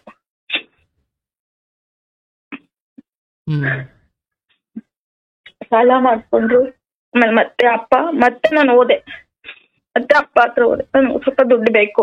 ಅಕ್ಕ ಹತ್ರ ಹೋದೆ, ಸ್ವಲ್ಪ ದುಡ್ಡು ಬೇಕು. ಅವಳೊಂದು 50,000 ಕೊಟ್ಲು. ಅಪ್ಪ ಅವ್ರ ಹತ್ರನು ಊರಲ್ಲಿ ಹೋದ್ರೆ ದುಡ್ಮೆ ಇಲ್ಲ. ಅವರು ಕೊಳ್ ಚೈನು ಕೈ ಚೈನ್ ಎಲ್ಲ ಕೊಟ್ಟು ಅವ್ರೊಂದು 50,000 ಕೊಟ್ರು. ನಂದು ಮದ್ವೆಗ್ 15 ವರ್ಷ ಆಯ್ತು. ₹1 ಇದುವರೆಗೂ ನಿಮ್ ಮನೇಲಿ ಇಸ್ಕೊಂಡಿದ್ಯಾ ತಗೋ ಅಂತ ₹1 ಕೊಟ್ಟಿಲ್ಲ ಗುರುಜಿ. ಯಾರು? ₹1. ಇವ್ರೆ ನಮ್ಮ ಮನೆಯವ್ರು. ₹1 ತಗೋ, ಅವ್ರ ಹತ್ರ ಇಸ್ಕೊಂಡಿದ್ಯಲ್ಲ ಕಷ್ಟಕ್ಕೆ ತಗೋ. ಅವಳು ಒಟ್ಟು ಕುಟುಂಬದವ್ರು, ಅಕ್ಕ ಮನೆಯವ್ರು. ನಾನು ಗಾರ್ಮೆಂಟ್ಸ್ ಅಲ್ಲಿ ಕೆಲಸ ಮಾಡಿ ಕದ್ದು ಮುಚ್ಚಿ, ನಾನು ಪೀಸ್ ವರ್ಕ್ ಮಾಡಿ ಕದ್ದು ಮುಚ್ಚಿ ಅವಳು ಸಾಲ ತೀರಿಸ್ದೆ. ಆಮೇಲೆ 3 ತಿಂಗಳು ಮಾಡ್ಲಿಲ್ಲ. ನಾವು 3 ತಿಂಗಳು ಹೋಟ್ಲು ಮಾಡ್ಲಿಲ್ಲ, ಹೋಟ್ಲನ್ನು ಕೊಟ್ಬಿಟ್ವು. ಆಮೇಲೆ ಸಾಲ ಜಾಸ್ತಿ ಆಗಿ ನೈಟೇ ಅವ್ರ ಊರ್ಗೆ ಹೋಗ್ಬಿಟ್ವು ನಾವು. ನೈಟೇ ಸಾಲ ಮನೆ ಹತ್ರ ತುಂಬಾ ಹಿಂಸೆ ಕೊಡೋರು ನಮ್ಗೆ.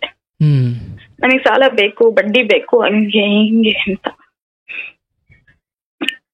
ಮಂಡ್ಯದ ಹತ್ರ ನಮ್ಮೂರು.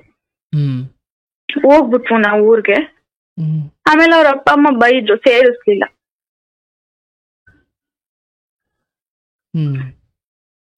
ಆಮೇಲೆ ಬಂದ್ವು, ಮತ್ತೆ ನೈಟೇ ಬಂದ್ವು. ಅವರು ಮನೇಲಿ ಇರಕ್ ಆಗ್ಲಿಲ್ಲ. ಓನರ್ ಕೂಡ ಬೀಗ ಹಾಕೊಂಡಿದ್ರು. ನಾವು ಹೋಗೋ ಹೊತ್ತಿಗೆ ಬಾಡಿಗೆ ಕಟ್ಟಿಲ್ಲ, 2 ತಿಂಗಳಾಯ್ತು ಬಾಡಿಗೆ ಕಟ್ಟಿಲ್ಲ, ಬಾಡಿಗೆ ಕಟ್ಟಿ ಅಂದ್ರು. ಆಮೇಲೆ ಅಣ್ಣ ನಂಬ್ತಿರೋ ಬಿಡ್ತಿರೋ, ಅಷ್ಟು ಮನೆ ತುಂಬಾ ಇಂಥದ್ದು ಇಲ್ಲ ಅನ್ನಂಗಿಲ್ಲ ಅಣ್ಣ. ಎಲ್ಲ ಐಟಮ್ನು ಬಿಟ್ಬಿಟ್ಟು ಬಂದೆ. ಒಂದ್ ಜೊತೆ ಬಟ್ಟೆಲ್ ಬಂದೆ, ಮತ್ತೆ ಬಂದ್ರಿ? ಎಲ್ಲ ಬಿಟ್ಬಿಟ್ಟು ಬಂದೆ ಅಣ್ಣ. ಆ ಓನರ್ ಕೊಡ್ಲಿಲ್ವಾ? ಮನೆ ಬೆಳಗ್ಗೆ ಹೋದ್ರೆ ಸಾಲದವ್ರ ಕಾಟ, ನೈಟ್ ಹೋದ್ರೆ ಓನರ್ ಕಾಟ. ಓನರ್ ಬೀಗ ಹಾಕೊಂಡಿದ್ದಾರೆ. ಅವ್ರನ್ನ ಎಲ್ಲರನ್ನು ಒಟ್ಟಾಗ ಹಾಕೊಂಡೆ. ಮನೇಲಿ ಯಾರಿಗೂ ಏನು ಉಸಿರೇ ಬಿಡ್ಲಿಲ್ಲ. ಎಲ್ಲರನ್ನು ಒಟ್ಟಾಗ ಹಾಕೊಂಡೆ ಅಣ್ಣ. ಎಲ್ಲದನ್ನು ಬಿಟ್ಬಿಟ್ಟು ಬಂದೆ. ಮತ್ತೆ ಬೇರೆ ಕಡೆ ಬಂದ್ವು. ಅದೇ ಬೆಂಗಳೂರಲ್ಲೇ ಬೇರೆ ಏರಿಯಾಗ ಬಂದ್ವು. ಅಲ್ಲಿ ಗಾರ್ಮೆಂಟ್ಸ್ಗಳು ಬಿಟ್ರೆ ಬೇರೆ ಇಲ್ಲ. ಅಲ್ಲಿ 3 ವರ್ಷ ಅಣ್ಣ ಕೆಲ್ಸ ಅಂತ ಹೋಗ್ಲಿಲ್ಲ ಅಣ್ಣ. ಬೆಳಗ್ಗೆ ನನ್ ಜೊತೆಲಿ ಹೋಗೋರು ನನ್ನನ್ನು ಡ್ರಾಪ್ ಮಾಡೋ ಕೆಲ್ಸಕ್ಕೆ ನಡ್ಕೊಂಡೇ ಹೋಗ್ತಿದ್ವು. ಏನು ಇರ್ಲಿಲ್ಲ, ನಡ್ಕೊಂಡೆ ಹೋಗ್ತಿದ್ವು. ಕೆಲ್ಸ ಅಂತ ಹೋಗೋರು, ಬೆಳಗ್ಗೆ ಹೋಗೋರು, ಸಾಯಂಕಾಲ ಮಧ್ಯಾಹ್ನ ಬಂದ್ ಮಲ್ಕೊಳ್ಳೋರು. ಎಲ್ಲಾರು ಬೈಯೋರೆ. ಅಲ್ಲೂ ಕೂಡ ಎಲ್ಲಾರು ಬೈಯೋರು, ಯಾಕೆ ಹಿಂಗ್ ಮಾಡ್ತೀಯಾ, ಯಾಕೆ ಹುಡುಗಿ ಜೀವ ತಿಂತೀಯಾ ಅಂತ. ಆಮೇಲೆ ಸರಿ ಹೋಗ್ಲಿ ಬಿಡಿ, ಕೆಲ್ಸ ಸಿಕ್ಕಿಲ್ಲ ಅಲ್ವಾ, ಸಿಕ್ತಾಗ ಮಾಡ್ತಾರೆ ಬಿಡಿ ಬಿಡಿ ಇರೋದ್ರಲ್ಲಿ ಅನ್ಸಸ್ಕೊಂಡು ಹೋದು. 3,000 ಬಾಡಿಗೆ, ಚಿಕ್ಕದು ಒಂದ್ ರೂಮು. ನನ್ ದೊಡ್ಡ ಮಗ ಒಬ್ನೇ ಇದ್ದಿದ್ದು ನನ್ನ ಹತ್ರ, ಚಿಕ್ಕವನ್ ಊರಲ್ಲಿದ್ದ. ಹಲೋ, ಹೇಳುವ. ಚಿಕ್ಕದು 3,000 ಬಾಡಿಗೆ. ಅದು ಬೆಂಗಳೂರು ಸಿಟಿಯಲ್ಲಿ ಮಾಡ್ಕೊಂಡಿದ್ವು. ಹೆಂಗ ಕಟ್ಕೊಂಡು ಹೋಗ್ತಾ ಇದ್ವು. ಒಂದೊಂದೇ ತಗೊಂಡೆ. ಬರೀ ಪಾತ್ರೆ ಸಾಮಾನ್ ಅಷ್ಟೇ ತಗೊಂಡಿದ್, ಬೇರೆ ಏನು ತಗೊಳಕ್ ಆಗಿಲ್ಲ. ಒಬ್ಳು ಜೀವನ ಮಾಡಿ ಒಬ್ಳು ದುಡ್ದು ಏನ್ ತಗೊಳಕ್ ಆಗುತ್ತಣ್ಣ? ಆಗ್ಲಿಲ್ಲ. ಮಗನ್ ಸ್ಕೂಲ್ಗೂ ಹೋಯ್ತು, ಸ್ಕೂಲ್ ಹಾಳಾಗೋಯ್ತು 1-2 ವರ್ಷ. ನಮ್ಮಿಂದ ಅವನ್ ಜೀವನ ಹಾಳಾಗೋಯ್ತು. ಆಮೇಲೆ ಇದ್ ಯಾಕೋ ಸರಿ ಹೋಗಲ್ಲ ಅಂತ ನಾನು, ವ್ಯಾಪಾರ ಮಾಡಪ್ಪ, ವ್ಯಾಪಾರಕ್ಕೆ ನನ್ ಬಂಡವಾಳ ಇಸ್ಕೊಡ್ತೀನಿ, ಯಾರ ಹತ್ರನಾರು ಸರಿ, ಬಡ್ಡಿಗಾರು ನಾನ್ ತಕ್ಕೊಡ್ತೀನಿ. ಅಲ್ಲಿ ನನ್ ಗಾರ್ಮೆಂಟ್ಸ್ ಅಲ್ಲೆಲ್ಲ ಫ್ರೆಂಡ್ಸ್ ಆದ್ರು, ಅಲ್ಲೂ ಸ್ವಲ್ಪ ಬಡ್ಡಿಗೆ ತಕ್ಕೊಟ್ಟೆ. ಕೆಲ್ಸ ಸಿಗ್ಲಿಲ್ಲ ಅಣ್ಣ. ನಿಜ, ಬೆಳಗ್ಗೆ ಎದ್ದು 4 ಗಂಟೆಗೆ ಒಂಟಿ ಹೆಂಗ್ಸು ಹೋಗಿ ನಾನು ತಗೊಂಬಂದ್ ಕೊಡ್ತಿದ್ದೆ. ವ್ಯಾಪಾರ ಮಾಡು ಅಂದ್ರೆ ಎಲ್ಲ ಹಂಗೆ ಉಳಿಸ್ಕೊ ಬರೋರು. ಏನ್ ವ್ಯಾಪಾರ? ತರಕಾರಿ ವ್ಯಾಪಾರ, ಇಲ್ಲ ಹೂ ವ್ಯಾಪಾರ. ಬೀದಿ ಮೇಲೆ ಹೋಗೋದು. ಅದನ್ನು ಮಾಡ್ಲಿಲ್ಲ ಅಣ್ಣ. ಅದನ್ನು ಎಷ್ಟು ಫೈನಾನ್ಸ್ ಇಸ್ಕೊಟ್ಟೆ. ಆಯ್ತಪ್ಪ, ಲಾಸ್ ಆಗಿದೆ, ಇವತ್ತಲ್ಲ ನಾಳೆ ಲಾಭ ಬರುತ್ತೆ, ಮಾಡು ಮಾಡು ಮಾಡು. ಮಾಡ್ಲಿಲ್ಲ ಅಣ್ಣ. ಎಲ್ಲದನ್ನು ಹಂಚಿಸ್ಕೊಂಡೆ ಅಣ್ಣ.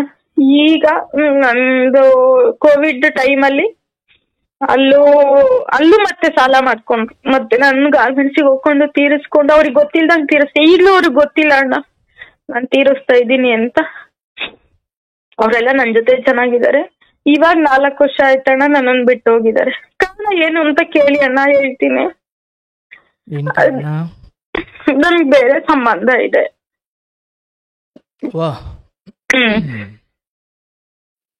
ಅವ್ರ ಫ್ರೆಂಡ್ ಅಣ್ಣ, ಅವ್ರ ಫ್ರೆಂಡ್ ಒಬ್ರು ಅವರು ನಾವು ಮುಂಚೆ ಅಲ್ಲಿ ಏರಿಯಾದಲ್ಲಿ ಇದ್ವಲ್ಲ, ಅವರು ನಮ್ಗೂ ಸಂಬಂಧ ಇದೆ ಅಂತ ಮನೇಲಿ ಕರ್ಕೊಂಬಂದ್ ಬಿಟ್ಟಿದ್ದೆ. ಅವರು ಕುಡಿತಾ ಇದ್ದಿದ್ದೆ ಅವ್ರ ಜೊತೆಲಿ. ಬೆಳಗ್ಗೆ ಆತ ಬೇರೆ ಯಾರನ್ನು ಕುಡಿಯೋಕ್ ಕರ್ಕೊಂಡು ಬಂದ, ಮತ್ತೆ ಈ ಕಡೆಗೆ ಆತನ ಜೊತೆ ನಿನಗೆ ಸಂಬಂಧ? ಇಲ್ಲ ಕೇಳಿ ನೆಕ್ಸ್ಟ್ ಹೇಳ್ತೀನಿ. ಆಮೇಲೆ ಕರ್ಕೊಂಬಂದ್ರು. ಅವ್ರಿಗೂ ನನ್ಗೂ ಇದೆ ಅಂತ ಅನುಮಾನ ಪಟ್ರು. ಆಮೇಲೆ ಇಲ್ಲ ಬಿಡು ಅಂತ ಆಮೇಲೆ ಸುಮ್ನೆ ಆದ್ರು. ಚಿಕ್ಕ ಮನೇಲಿ ಇದ್ದಾಗ ಸುಮ್ನೆ ಆದ್ರು. ಅವ್ರು ಬರೋದೇ ಕಮ್ಮಿ ಮಾಡ್ಕೊಂಡ್ರಿ. ಈ ತರ ಅನುಮಾನ ಪಟ್ರೆ ಈ ತರ ಆಗದೇ ಇಲ್ಲ ಅಂತ. ನನ್ ಬರಲ್ಲ ಕಣಮ್ಮ, ನಿನ್ ಪಾದಗಳು ದೊಡ್ಡವು ಅಂತ ಅವರು ಬರೋದೇ ಬಿಟ್ಬಿಟ್ರು. ಆಮೇಲೆ ನನ್ಗೆ ಫ್ರೆಂಡ್ಶಿಪ್ ಅಂದ್ರೆ ಚಿಕ್ಕ ಹುಡುಗರು, ಕಾಲೇಜ್ ಹುಡುಗಿರು ನನ್ಗೆ ಯಾರು ಇಲ್ಲ. ಅವಾಗ ಅವರೇ ಕೈ ಹಿಡ್ದಿದ್ದಣ್ಣ. ಕಾಲೇಜ್ ಹುಡುಗರು ಅಂದ್ರೆ ಅವ್ರು ಯಾರು? ಅಂದ್ರೆ ಅಕ್ಕಪಕ್ಕದವ್ರು, ನಾವಿದ್ವಲ್ಲ ಆ ಏರಿಯಾದಲ್ಲಿ, ಅಕ್ಕ ಒಟ್ಟಾರ ಹತ್ರ. ಅವ್ರ ಅಮ್ಮಂದಿರು, ಅವ್ರ ಮಕ್ಳು ಎಲ್ಲಾರು ನನ್ನನ್ನ ಪ್ರೀತಿಯಿಂದ ಅಕ್ಕ ಅಕ್ಕ ಅಂತ ಮಾತಾಡ್ಸೋರು. ನಾನ್ ಸ್ವಲ್ಪ ಅಡಿಗೆ ತಿಂಡಿ ಚೆನ್ನಾಗ್ ಮಾಡ್ತಾ ಇದ್ದೆ, ತುಂಬಾ ಚೆನ್ನಾಗ್ ಮಾಡ್ತಿದ್ದೆ. ಅವ್ರ ಮನೆಗಳ ಬೆಂಗಳೂರಲ್ಲೆಲ್ಲ ಬರೀ ಮುದ್ದೆ, ಉಪ್ಸಾರು ಅದು ಇದು ಮಾಡೋರು. ನಾನ್ ತುಂಬಾ ಚೆನ್ನಾಗ್ ಮಾಡ್ತಿದ್ದೆ ಅಂತ ಅಕ್ಕ ಅಕ್ಕ ಅಂತ ನಮ್ ಮನೆಗ್ ಬರೋರು. ನನ್ನ ಅಷ್ಟೇ ಚೆನ್ನಾಗ್ ಪ್ರೀತಿಯಿಂದ ನೋಡ್ಕೊಳ್ಳೋರು, ರಾಖಿ ಕಟ್ಟಿಸ್ಕೊಳ್ಳೋರು, ನನ್ನ ಫ್ರೀಯಾಗಿ ದೇವಸ್ಥಾನಕ್ಕೆಲ್ಲ ಕರ್ಕೊಂಡೋಗೋರು, ನನ್ನೂ ಕರ್ಕೊಂಡೋಗೋರು, ಅವನ್ನೂ ಕರ್ಕೊಂಡೋಗೋರು, ನನ್ ಮಗನ್ನೂ ಕರ್ಕೊಂಡೋಗೋರು. ಅವ್ರ ಮೇಲೆ ನನಗೆ ಇಲ್ಲ, ನಿಮ್ಗೂ ಅವ್ರಿಗೂ ಇದ್ದೆ. ಆಯ್ತು ಇದೆಯಲ್ಲಪ್ಪ, ಸರಿ ಆಯ್ತು, ಇಲ್ಲಿಂದಾನು ಖಾಲಿ ಮಾಡ್ಕೊಂಡು ಹೋಗೋಣ ನಡಿ. ಆಯ್ತು, ಆ ಬಟಾದಲ್ಲಿ ಇದ್ರೆ ತಾನೇ ನಿನ್ನ ತಲೆನೋವು, ಬೇರೆ ಕಡೆ ಹೋಗೋಣ ನಡಿಯಪ್ಪ. ಆ ಏರಿಯಾನೂ ಬಿಟ್ವು ಗುರುಜಿ. ಅಂದ್ರೆ ಅನುಮಾನದ ಕಾರಣಕ್ಕಾಗಿ ಏರಿಯಾ ಬಿಟ್ರಿ? ಆ ಏರಿಯಾನೂ ಬಿಟ್ವು. ಆ ಏರಿಯಾ ಬಿಟ್ವು. ಮತ್ತೆ ಆ ಇನ್ನೊಂದ್ ಏರಿಯಾಗ ಹೋದ್ಮೇಲೆ ಅಲ್ಲಿ ಲಾಕ್ಡೌನ್ ಆಯ್ತು. ಅಲ್ಲಿ ಕೆಲ್ಸ ಇಲ್ಲ. ಮಾಸ್ಕ್ ಹೊಲ್ದು ನಾನು ಮನೆ ಸಾಗಿಸ್ತಾ ಇದ್ದೆ. ನೈಟು ಆಗ್ಲೂ ಮನೆ ಸಾಗಿಸ್ಲೇಬೇಕು, ಬಾಡಿಗೆ ಕಟ್ಟಬೇಕಲ್ವಾ. ಅಕ್ಕಪಕ್ಕದವ್ರು ನನಗೆ ಅಲ್ವಾ ಉಗಿಯೋದು, ಅವ್ರಿಗೇನು ಉಗಿಯಲ್ಲ ಅಲ್ವಾ, ನನ್ನೇ ಕೇಳ್ತಾರೆ. ತಿನ್ನಕ್ಕೆ ನಿಜ ಸೊಸೈಟಿ ಅಕ್ಕಿ ತಂದು ತಿನ್ನೋಕು ದುಡ್ಡಿರ್ಲಿಲ್ಲ ಅವಾಗಿನ ಟೈಮಲ್ಲಿ. ನನ್ಗೆ ಲಾಕ್ಡೌನ್ ಟೈಮಲ್ಲಿ ಮಾಸ್ಕ್ ಹೊಲ್ದ್ಬಿಟ್ಟು ಜೀವನ ಮಾಡ್ತಾ ಇದ್ದೆ. ಅವಾಗ್ಲೂ ಅನುಮಾನ, ನೈಟ್ ಎಲ್ಲ ಹೋಗ್ತೀಯ ನೀನು,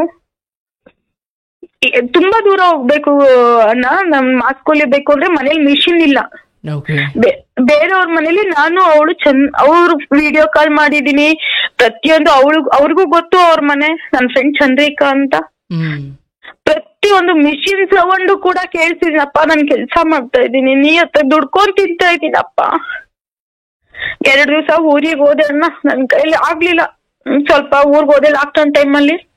ಬರೋ ಹೊತ್ತಿಗೆ ನನ್ ಬಟ್ಟೆ ಎಲ್ಲ ಸುಟ್ಟಾಕ್ಬಿಟ್ಟಿದ್ದಾರೆ. ಒಂದು ಬಟ್ಟೆ ಇಲ್ಲ. ಏನ್ ಕಾರಣ? ಅದೇ ಅನುಮಾನ. ಅಂದ್ರೆ ಹಾಗೆ ನೋಡಿದ್ರೆ ಇವಳಿಗೆ ಬೇರೆ ಸಂಬಂಧ ಇದೆ, ಯಾರ ಜೊತೆ ಇದ್ದಾಳೆ ಅನ್ನೋ ಲೆಕ್ಕದಲ್ಲಿ. ಆಮೇಲೆ ಆಗ್ತಾ ಇಲ್ಲ ನನ್ ಮನೇಲಿ ಎಲ್ಲಾರು. ಆಮೇಲೆ ನಮ್ಮ ಅಮ್ಮ ಅಪ್ಪ ಮನೆಗ್ ಗುರುಪ್ರವೇಶಕ್ಕೆ ಕರೆದಿದ್ರು. ನಾನು ಒಬ್ಳೆ ಹೋದೆ, ಬರ್ಲಿಲ್ಲ. ಏನಕ್ಕೆ? ಮೊದ್ಲಿಂದಲೂ ನಿಮ್ ಮನೆಗ್ ಬರ್ತಿರ್ಲಿಲ್ಲ ಅಷ್ಟಾಗಿ? ಬರ್ತಿದ್ರು, ದುಡ್ಡಿತ್ತಲ್ಲ ಅವಾಗ ಬರೋರು. ಇವರೆಲ್ಲ ಕಂಟ್ರೋಲ್ ಮಾಡ್ಬಿಟ್ರು. ಪ್ರತಿಯೊಂದು ಊರಿಂದ ತರ್ತಾ ಇದ್ದೆ, ಅಕ್ಕಿ, ಕಾಯಿ, ಬೇಳೆ, ಬೆಲ್ಲ ಎಲ್ಲ ಚೀಲಗಟ್ಲೆ ತರ್ತಿದ್ದೆ. ಎಲ್ಲಾ ಕಂಟ್ರೋಲ್ ಮಾಡ್ದೆ ನಾನೇ. ಸರಿ ಹೋಗಲ್ಲಮ್ಮ, ಇನ್ನು ಎಷ್ಟ್ ದಿನ, ಆಲ್ರೆಡಿ ಮಗ ಮೆಜಾರಿಟಿಗೆ ಬಂದಿದ್ದಾನೆ, ಬೇಡ ಸಾಕು, ಸ್ಟಾಪ್ ಮಾಡಿ. ಅವರು ಎಷ್ಟು ದಿನ ಅಂತ ಕೊಡ್ತಾರೆ ಅಣ್ಣ.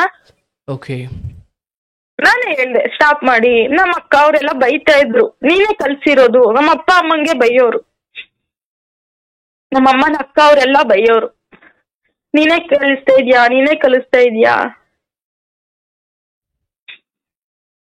ಆಯ್ತು. ಆಮೇಲೆ ಬೇರೆ ಅಲ್ಲೂ ಹೋಗ್ಲಿಲ್ಲ ಕೆಲ್ಸಕ್ಕೆ, ಬೇರೆ ಏರಿಯಾಗ ಬಂದಾಗ ಅಲ್ಲೂ ಹೋಗ್ಲಿಲ್ಲ. ಆಮೇಲೆ ಮನೆ ಗುರುಪ್ರವೇಶಕ್ಕೆ ಹೋದ್ವು, ಅಲ್ಲೂ ಗುರುಪ್ರವೇಶ ಎಲ್ಲ ಮಾಡ್ಕೊ ಬಂದ್ವು. ಅಲ್ಲೂ ಯಾಕೆ ಬರ್ಲಿಲ್ಲ, ಏನೋ ಒಂದ್ ರೀಸನ್ ಹೇಳ್ದೆ. ಆಯ್ತು. ಅವ್ರಿಗೆ ಅದೇ ಸಿಟ್ಟಿಂದ ಮನೆ ನನ್ನ ಬಿಟ್ಬಿಟ್ಟು ಹೋದ್ರು.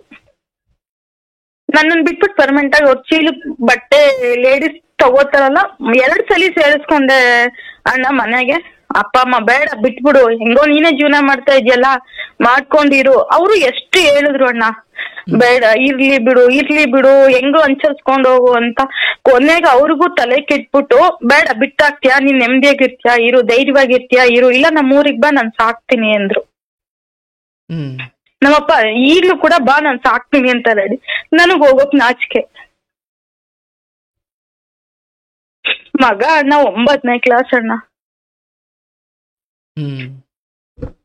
ಅವನ್ ಮುಂದೆ ನಾನು ಏನ್ ಮಾಡಕ್ಕಾಗುತ್ತೆ.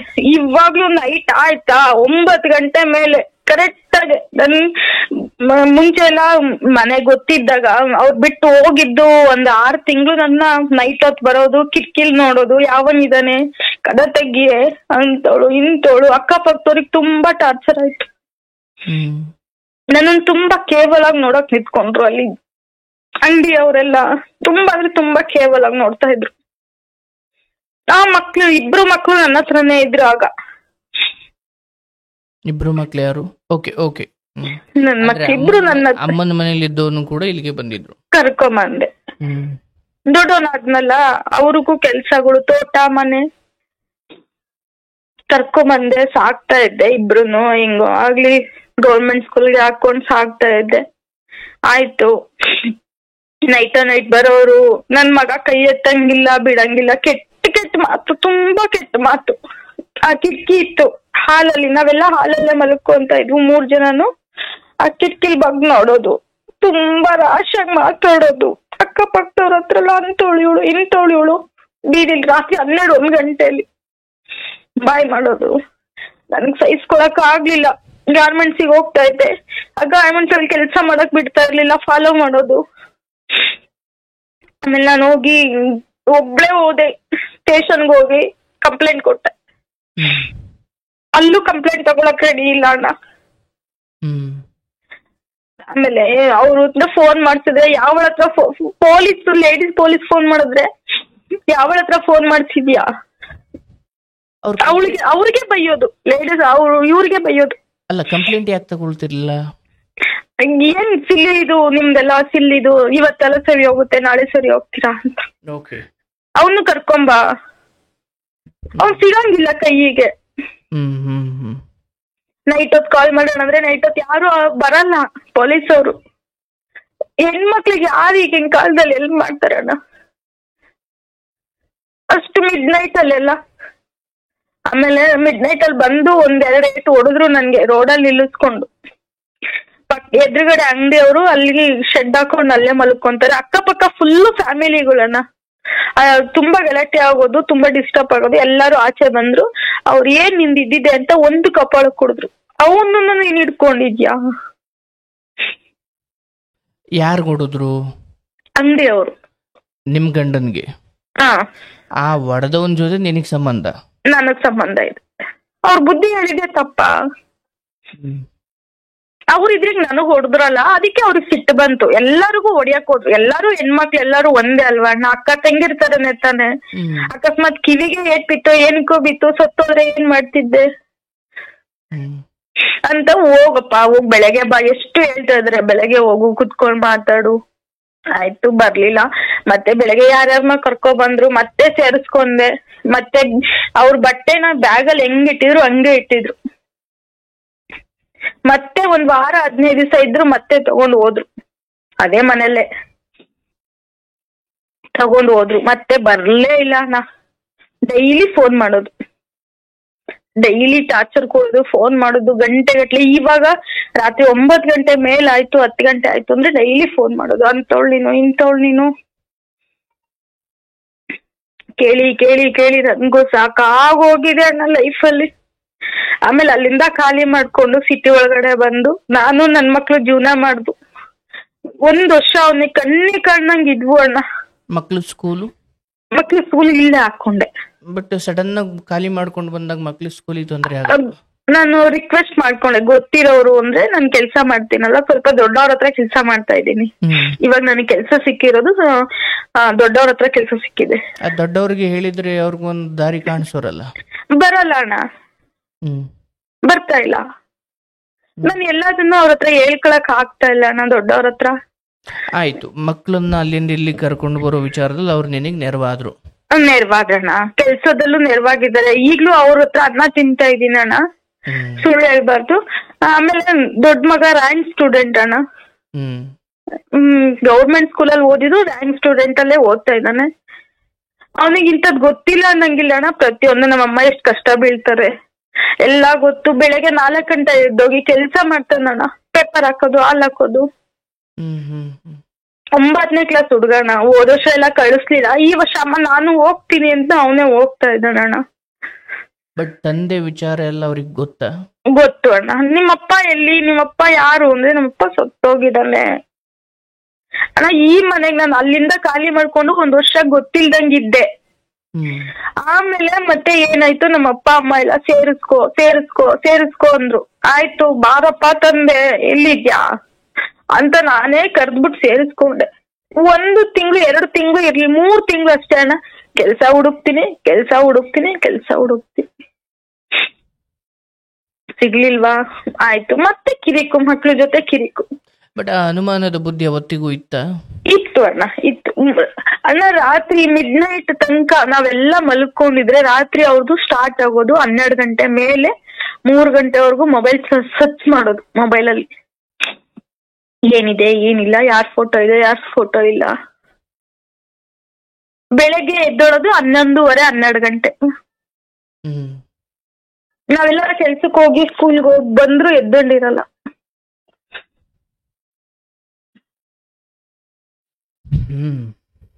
ಆಯ್ತು, ಈಗ ಏನಿದೆ ಪರಿಸ್ಥಿತಿ? ಈಗ ಅಂದ್ರೆ ಅಣ್ಣ ಬರ್ತೀನಿ, ತುಂಬಾ ಟಾರ್ಚರ್. ನಾನು ನಿಜ ಹೇಳ್ಕೋಬಾರ್ದು, ನಾನು ಈ ಮೊಬೈಲಲ್ಲಿ ಹೇಳಿದ್ರೆ ನನ್ನ ತುಂಬಾ ಟಾರ್ಚರ್. ನನ್ಗೆ ಇನ್ಫೆಕ್ಷನ್ ಅವ್ರಿಗೆ ಆಗಿರೋದು ಅಲರ್ಜಿಗೆ ನನ್ಗೆ ಇನ್ಫೆಕ್ಷನ್ ಆಗುತ್ತೆ ಅಣ್ಣ. ಆಯ್ತಪ್ಪ ಅಣ್ಣ. ಏನ್ ಟಾರ್ಚರ್ ಬಂದೆ? ಎಲ್ಲಾ ರೀತಿನೂ ಅಣ್ಣ. ಬೆಳಗ್ಗೆ ನಾನು ಟ್ರಾಫಿಕ್ ಏರಿಯಾ ಅಣ್ಣ, ಬೆಳಗ್ಗೆ ಸಂಜೆ 6 ಗಂಟೆ ಒಳಗಡೆ ಮನೇಲಿ ಇರ್ಬೇಕಂತ ಅಣ್ಣ. ಮತ್ತೆ ಮಕ್ಳಿದ್ರಿಗೆ ಒಂಥರ ಇರೋದು, ದೊಡ್ಡ ಕಾಮುಕ ಅಂತಾರ ಮಾಡ್ತಾರ ಅಣ್ಣ.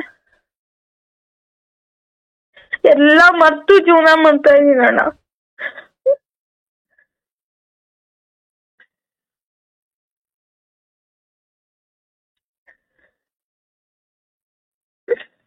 ಬರೋ 20,000 ಅಣ್ಣ. ಅವ್ರು ಪಾಪ ನಾನು ಓದಿಲ್ಲ ಅಂತ 16-17 ಕೊಡೋರು. ನನ್ಗೆ ಈ ತರ ಪ್ರಾಬ್ಲಮ್ ಇದೆ ಅಂತ ಹೇಳ್ಕೊಂಡಿದ್ಕೆ ಒಂದ್ 20,000 ಸಂಬಳ ಕೊಡ್ತಾರಣ್ಣ.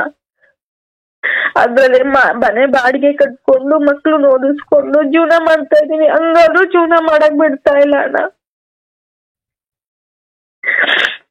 ಈಗ ಮನೆಗೆ ಡೈಲಿ ಬರ್ತಾನ? ಇಲ್ಲ, ಫಾಲೋ ಮಾಡೋದು, ಫೋನ್ ಮಾಡೋದು, ಮಕ್ಳಿಗೆ ಬಾಯಿಗೆ ಬಂದಂಗ್ ಬೈಯೋದು. ನಿಮ್ಮಮ್ಮ ಅಂತವಳು, ನಿಮ್ಮಮ್ಮ ಇಂತವಳು. ಮನೆ ಒಳಗಡೆನು ಬರ್ತಾನ? ನಾನು ಸೇರಿಸ್ಕೊಂಡಿದ್ದೆ, ಬರ್ತಾರೆ. ಅಲ್ಲ, ಈಗ ಬರಬಾರ್ದು ಅಥವಾ ಬಾ, ಇವೆಲ್ಲರಾಗ ಒಂದ್ ಕಟ್ನಿಟ್ಟಿಲ್ವಾ? ಬಂದಾಗ ಬಾ, ಹೋದಾಗ ಹೋಗು ಅಂತಲ್ಲ. ಈಗ 4 ಜನಕ್ಕೆ ಲವ್ ಮ್ಯಾರೇಜ್ ಆಗಿದ್ದೀನಿ. ಫಸ್ಟ್ ಆಫ್ ಆಲ್ ಬಂದು ಇರಪ್ಪ, ನನ್ ಪಾಡಿ ನನ್ಗೆ ಇರಕ್ ಬಿಟ್ಬಿಡು, ನಿನ್ ಕೆಲ್ಸಕ್ ಹೋಗಲ್ವಾ, ತನ್ ಮನೆಗೆ ಗಂಡ ಅನ್ಕೊಂಡು ಇರು ಅಂದ್ರು ಇಲ್ಲ. ಕುಡಿಯೋದು, ತಿನ್ನೋದು. ಎಲ್ಲಿ ಬರುತ್ತೆ ಕುಡಿಯೋಕೆ ದುಡ್ಡು? ಎಲ್ಲಿ ಬರುತ್ತೆ? 2 ದಿವಸ ಹೋಗೋದು ಕೂಲಿ ಕೆಲ್ಸಕ್ಕೆ, 1 ದಿವಸ ಅದನ್ನ ಇಟ್ಕೊಳ್ಳೋದು ಕುಡಿಯೋದು.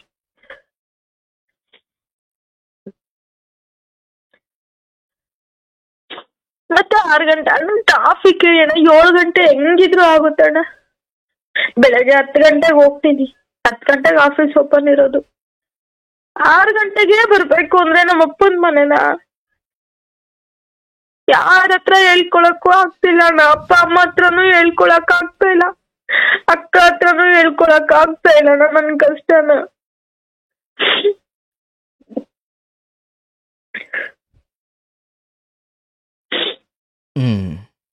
ಈಶ್ವರ, ಏನ್ ಮಾಡ್ಬೇಕು ಅಂತಾನು ಗೊತ್ತ. ಡೈವರ್ಸ್ ಕೊಡಪ್ಪ ಅಂದ್ರು ಇಲ್ಲ, ರೆಡಿ ಇಲ್ಲ. ಮತ್ತೆ ನನ್ ಮಗ ದೊಡ್ಡೋನ್ ಹುಡ್ತಾಗ ಫ್ರೆಂಡ್ ಪ್ರೇಮ ಅಂತ ಅವಳಿಗೆ ಕಂಡಂಗೆ 500,000 ಕೊಡೋದು. ಮತ್ತೆ ಇವಾಗ ನಾನ್ ಬಿಟ್ಟು ಹೋದ್ಮೇಲೆ ಅಣ್ಣ 3 ವರ್ಷ ಬಿಟ್ಟು ಈ ಕಡೆ ಬಂದೆ ಅಂತ ಹೇಳಿದ್ನಲ್ಲ, ಅವಾಗ ಅವಳು ದುಡ್ದ್ಬಿಟ್ಟು ಇನ್ನೊಬ್ಳಿಗೆ 30-40 ಸಾವಿರ ದುಡ್ಡು ಕೊಟ್ಟಿರೋದು. ಯಾರು? ಇವನು ದುಡ್ದುಬಿಟ್ಟು 30-40 ಸಾವಿರ ಯಾರಿಗೆ? ಬೇರೆ ನನ್ ಫ್ರೆಂಡ್ ಇನ್ನೊಬ್ಳಿಗೆ.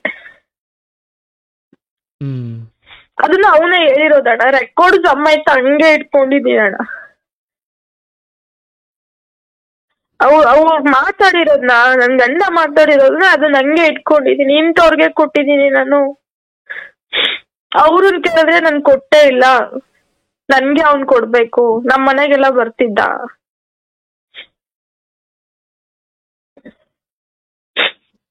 ಆಯ್ತವ, ಈಗ ನನಗೆ ಅರ್ಥವಾಗುತ್ತೆ. ಬಟ್ ವಿಷಯ ಇರೋದು ಈಗ ಅಂತಿಮವಾಗಿ ನಿನ್ನಲ್ಲಿ ಒಂದೇ ಒಂದು ಪ್ರಶ್ನೆ. ಬೇಡ ಅಣ್ಣ, ನನಗ್ ಬೇಡವೇ ಬೇಡ. ಮಕ್ಕ ಇನ್ನೊಂದು ವರ್ಷ ಹೋದ್ರೆ SLC ಮುಗಿಯುತ್ತಣ್ಣ.